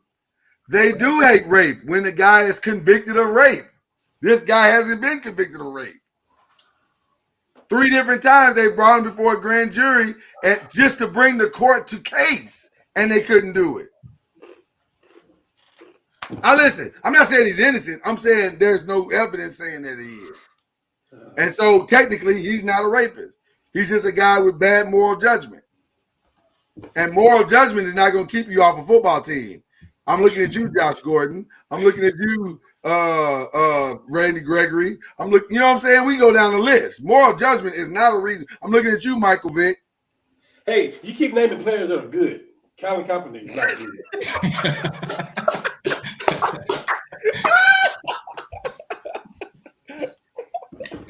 Hey, half of y'all on this panel don't even know what college he went to. Is he good? He was not good. Is he not good, though? He's not good. Now, he has a point because before the whole incident, he did get benched. Am I correct?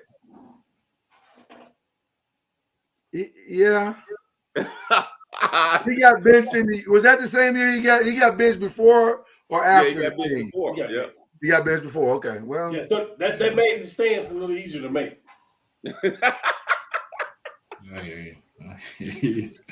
See, y'all got to understand where I'm sitting, though. I'm sitting in a seat where Daniel Jones is my quarterback. so would I rather have Daniel Jones or Colin Kaepernick? No, you'd rather have Daniel Jones. Daniel Jones didn't go to the University of Nevada. He went to Duke. It's the same thing. No, not the same thing. Hey, so right now, okay, Lord, you'll take Cap over Daniel Jones right now. Hell no. I asked Lloyd. I'm answering for him. I'm a Giant fan today. Yeah, he wouldn't. Thinking about it. He wouldn't do that. You're taking I think Colin Kaepernick can run 80 yards without falling down. You taking a guy who ain't played in 6 years. I know. And sticking them out there with the speed of the game. They get the speed of the game. And put him at a start role. He must have shares, and he's interested in jersey sales. That's got to be the only. There is no other explanation as to why. There is an explanation as to why. My quarterback has sucked for 4 years. But you wouldn't do that, though. No, I don't know. No. That'd be like hiring Joe Judge from fucking Appalachian State. Here's what I would do. Here's what I would do. I'd bring him in. For what? Then why didn't you do the last 4 years? What do I have to lose? 5 years. What do I have to lose? If he sucks as bad as y'all says he does, what do I care? You'll bring him in for a workout, or you'll bring him in to sign him? You got to work him out first, though. You got to work him out first. And you got to put him. That's what she said. And she was right. Look at Cam. I love Cam right about now. I'm loving Cam right about now. I would bring him in for a workout. What do I got to lose? Just to tell him no. I was telling him that anyway, so what difference does it make? All of your Republican votes. I didn't want them anyway. Politics. Giants, mate. There you go. I'll take the Republican. Send the Republican votes my way. I'll take them. Are you seriously saying to me that y'all thought this pro day was that bad? It's not about his pro day. It's about what he was when he was a pro. He sucked. But he may have worked all of that out. And he's worked all that out. Yeah, and he got 8 years older. Now, hey, listen, all the supporters out there. Y'all not even football fans. Y'all supporters of the issues. We talking football. The guy sucks. Wow. Take something off, Cam. Jeez. No. I'm revealing the truth. No, the smart move if you're an owner is take the $10 million that you'd waste on him as a third string quarterback that couldn't quarterback your practice squad and give it to him and create a charitable foundation that he can use to empower some of the social injustice that he was trying to fight, right? And get that in the news and have that be your PR story. Have we already done that, though? Have we already given the money for that? Hold up. Yeah. But didn't his sidekick in crime fight my guy on that one? Didn't he fight Jenkins about that whole thing? And Malcolm Jenkins was trying to do that. And what's my guy name? You know who I'm talking about. Reed. Reed. Eric why are you Reed. fighting against Jenkins? Malcolm Jenkins for using that. I'm sorry, that's a whole different subject. Sorry, go ahead. You're right, though, Jesse. You're right. Yeah, he's right, but he brought politics back in it. You take politics out. But you can't. You can't take listen. You can take politics out. No, the reason why he's not in the league is because of politics. No, Cam, no, he's not because he's awful. But I'm just saying, Cam, I agree with you 1,000%. I'm saying bringing him in for a workout versus setting up a foundation for him. You know what I mean? Like you bring him in for a workout, then you might get committed to like actually having to sign him. But then like he's your third string because he's awful. And it's like instead of doing that PR stunt and even trying to go down that route, set up something, right? Get the PR another way. And because there's no way he should be. How about this though? How about this? For a job right now. Okay, but how about this? Just to placate what you and Cam were saying, you, Cam, and Reggie are saying. How about you bring him in, put him on the field, prove that he's awful, and then now we can get rid of him forever. Why would you tear him down? I'm not tearing him down. I'm giving him the opportunity that he asked for. You're giving him what he wants. Is that not what he said? Hold on. He said, I can still play. He went to his ex-coach and went and said, give me a shot. Let me play in front of some scouts. All of the things he keeps saying on social media. Reggie, I can play. Lloyd, if it's not proven, then he can still stand on his platform that it was because of another reason, which originally is why it was. You're looking at it from his perspective. I'm saying from the owner's perspective, if you want this story to go away, like Cam is saying, he sucks, okay. Bring him back I think they want the story to go away. I don't care about the story. Hey, I'm telling you, as the football player, here's my thing with Cap. These owners want that story to go away. There's a difference with Cap. Cap want to play or he wants to play in the NFL?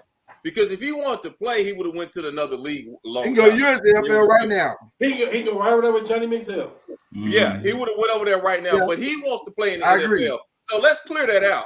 He wants to play or he wants to play in the NFL? He wants to play in the NFL. He wants to play in the NFL. So if you're the ownership group of the NFL, somebody be the sacrificial lamb, bring his ass in, let him play, and if he's as bad as they say he is, or y'all say he is, it's gonna bear out.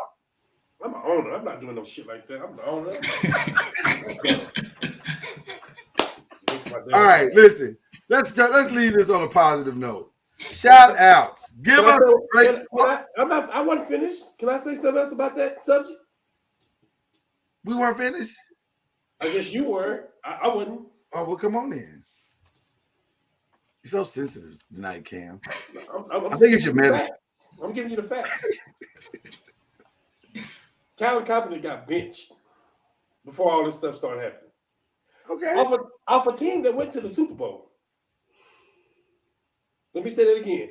The quarterback got benched off a team that went to the Super Bowl. We talk about Jimmy G being so horrible, be bad or whatever. Colin Kaepernick got benched off a team that he was on the Super Bowl with because he could not make the throws, Lloyd. I don't disagree with anything y'all saying. I'm saying to you, everybody that's looking except for Lloyd, Colin Kaepernick sucks. If I'm an owner, I'm not bringing his ass in for no tryout. Wow. You don't think he deserves a tryout? Hey, Lloyd, you got to pick right now.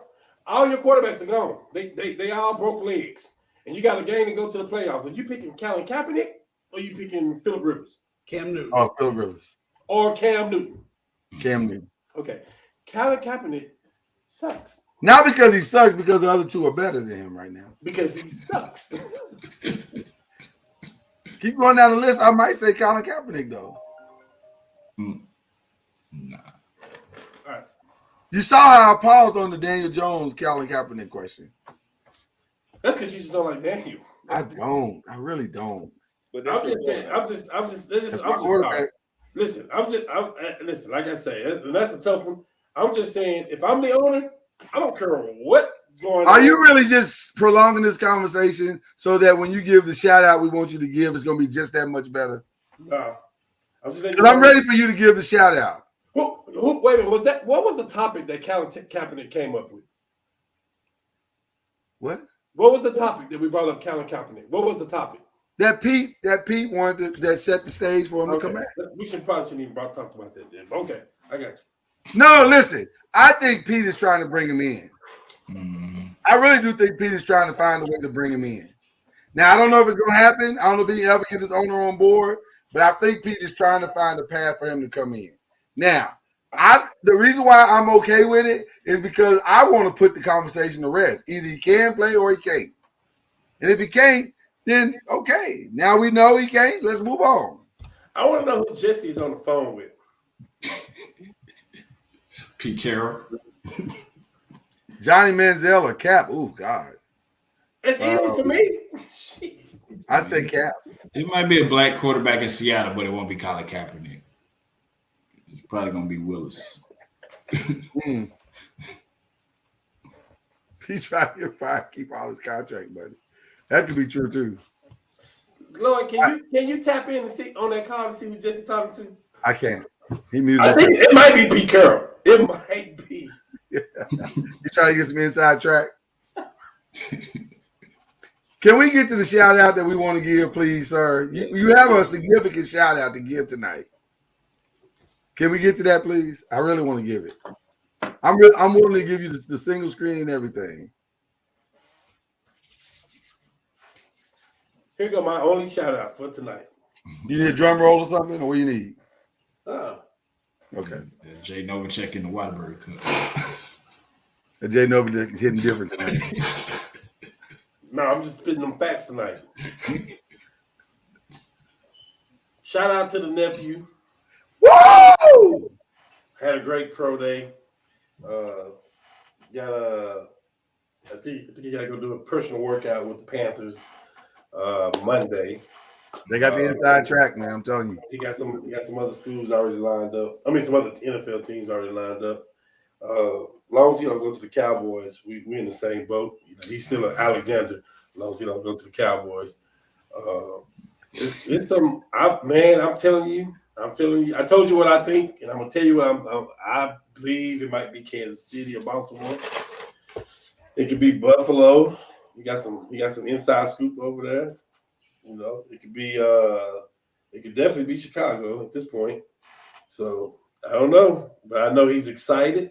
I know he's working hard. He got his body in tip-top shape. He looks fantastic. He looks fantastic. He's I don't want to say Whataburger with you then. I don't even want to say he's playing a role. I don't want to say he's playing a role. I'm saying he is a role. He's doing. He ain't going to Whataburger with you then. Oh, the boy eats. I'm like, oh, he is going to Whataburger. I'm like, how can you do that? And I'm doing it, and no, the boy gonna order up the menu. Wow. His workout regimen is just so ridiculous, though, man. He is a workout guru. Mm-hmm. Good. Yeah, so he's ready. He's excited. We'll know this next week. We'll know a lot about the draft and all kind of stuff this next week. So he's it's a story I'm gonna tell y'all about that too, though. It's a story of all how that happened, and he missed some games and all this stuff, and he saw the light. He saw the light. Proud of him. He saw. It's one thing to say, "Hey, man, you got this. Is what happened. This is what happened," and it's one thing for you to grasp of why that happened. And he saw it when the Rams played Tampa Bay, and Tampa Bay blew that coverage on Cooper Kupp, and he was like, "That guy missed his coverage. He'd been gambling all game and playing good." But you still can't gamble in the situation you in because you can't miss that one play right there that cost you. And he got it. It was like he's studying that film. He got it. So, it's good. It's good. He's ready. He's ready. I love it. I love it. I love it. Any other shout outs tonight, gentlemen? Yeah. I want to give one more shout out. Let me just get one more and I'm done. Listen, man, I'm gonna say this one more time. Here you go. Here you go. No. I'm not going there. I'm just saying this, man. I saw something. And listen, I'm a basketball savant. I know basketball. Victor Oladipo looks damn good. And when you add him with that, what they have over there already. Only thing, for me, they only missing a superstar. Jimmy Butler. Why do you keep saying the Nets? Listen, Jimmy Butler's not a superstar. But they got a team that's almost better than the Detroit team that won, that had all those good players together. You know, and I'm telling you, man, Oladipo and those two shooters that they got over there with Bam and with Jimmy, that's a dangerous team. I'm just gonna say the only difference between Oladipo and the Phoenix Suns, or I'm sorry, the Miami Heat and the Phoenix Suns, is that the Phoenix has a legit 1, 2, 3, 4, and Miami's got a legit 2, 3, 4, 5. Like that difference from being able to shift those top 4 players up one notch, you know what I mean?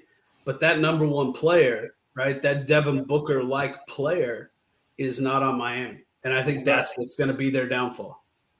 That's all. Is Devin Booker a top 10 player in the league? Is he a what? Is he a top 10 player in the league? Devin Booker? Top 15. He's scratching it. Yeah. He's scratching it. He got every shot in the book. Yeah, he's scratching it. He's for sure scratching it. Yeah, I'd say he's scratching it for sure. Yeah, but you could name 10. Lloyd, you could name 10 players though that you'd be like, nope. That's why I said scratching, because I'm saying I could jump out there and say yes, but then when you start naming the 10 players, you go. Let's get there real quick. Giannis. Yep. Jokic. Yep. Embiid. Yep. Kevin Durant. Yep. Curry. Yep. LeBron still. LeBron. Yeah.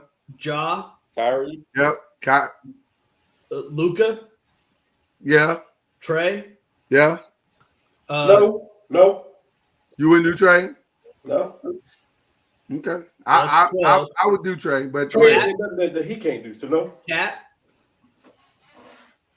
No. Inconsistent. No. Yeah. Okay. Let's see. Now we're on that. Donovan.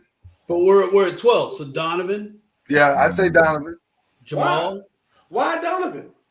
Because Donovan's done it for longer. Okay, hold on. Tatum. And he's using less. Tatum. That's where it starts to get tricky for me. With Tatum? I would say Tatum. Only because Devin has done it. Whereas I'm still waiting on Tatum to do it.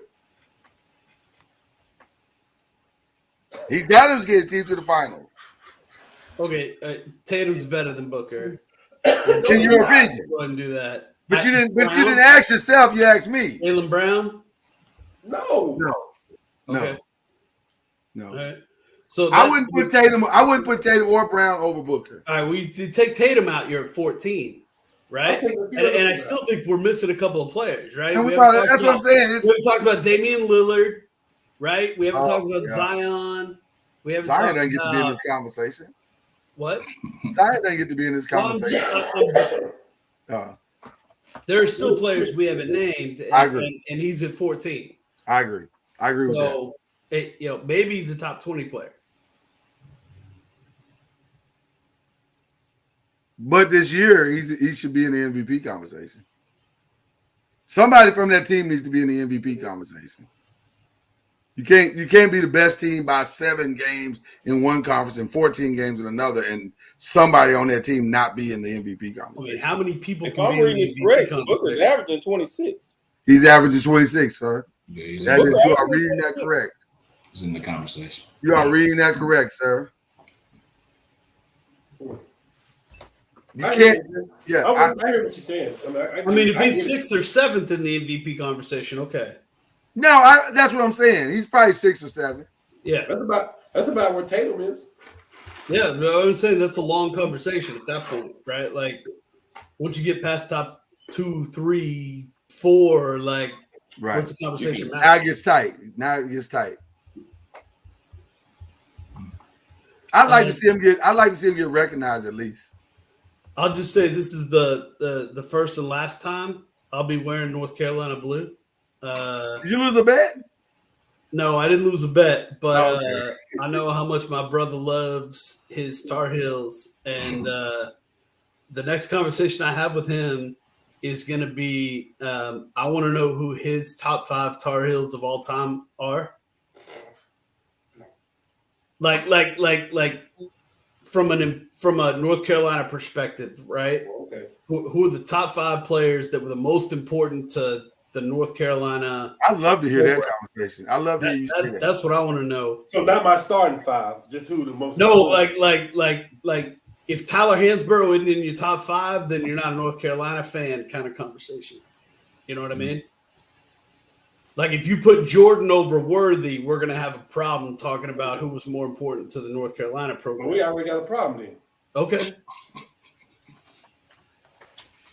That was a weird conversation. So where's the rest of the shout outs coming from? Those are the only kind of conversations we have, Lloyd. I understand. Man, I'm shouting. Hey, Ford would be my point guard if anybody want to know. I think he's in the top 5. Chad, do your shout outs. Go forward. We'll do the rest of this after the show. I'm shouting out to the new Dallas Cowboys draft pick that I'll be getting his jersey. What? Nephew, because you go to where you get paid. So don't block his blessing. Don't block his blessing. That is very true. Don't block his blessing. True. Well, that BS ain't true. So I'm going. It is true. If Jerry Jones wants him, he's gonna get him and he's gonna pay him, and you're gonna love it. Go where you. And he's gonna do drugs. Oh, not John. Just like anybody else that plays for the Cowboys. Man, they don't have a White House no more. I'm sorry, Lloyd. Look, I know. Yeah, also, my second shout out is for Anna Davis, who won the women's masters. She's an amateur out of San Diego, 16 years old. Wow, she's beating college girls, and I watched a little bit of it. She was pretty good, man. She's a real thing. So she's playing this weekend. No, I don't think. I think it was just like a junior Augusta type of deal. It wasn't like. Gotcha. All right, Reg, who you shouting out, Reg? Hey man, great year of March Madness. One shiny moment was great. Hey, always is, isn't it? Great year of high school basketball. Oh yeah. I don't know if I did shout out the McKinney Lions who lost. I did. Got it. Yeah. All right. Well, cool. Great year, man. So that's it for me, brothers. Hey, shout out to Thibel's PR rep who said, "Oh shit, that worked for Kyrie, but now he's out of the market. We can capture all this market share right now." Look at the shade that is going on right now. Shout out, smart. We talk about PR all the time. It's telling the story that matters. Thunderstorm level shade right here. My shout out is, of course, to Mr. John Alexander, who is going to be, as I maintained on all my social medias, the steal of the draft. I cannot wait to see what everybody's talking about in the fall when they go, man, where did this Alexander kid come from? He's amazing. He's so smart. He's so this. He's so that. I can't wait to hear it. It's going to be fun to listen to. That's one of my shout outs. And then the other shout out is quite honestly to you 5 gentlemen or 4 gentlemen who make this show what it is. It's incredible. And I appreciate you tremendously for just showing up and showing out each and every week. It is invaluable to all the things that we do here. And so I'm looking forward to our immediate future. So there it is, people. With that being said, we ran a little long tonight, but it was so good. It was just so good.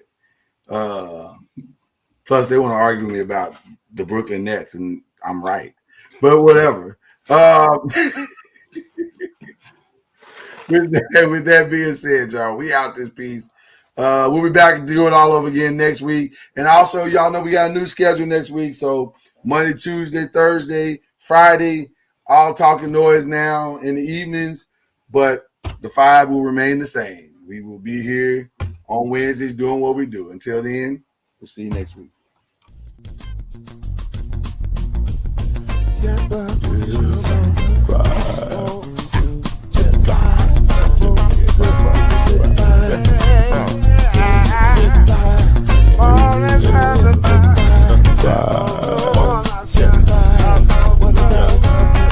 I will get you 10 when you're plugging in with the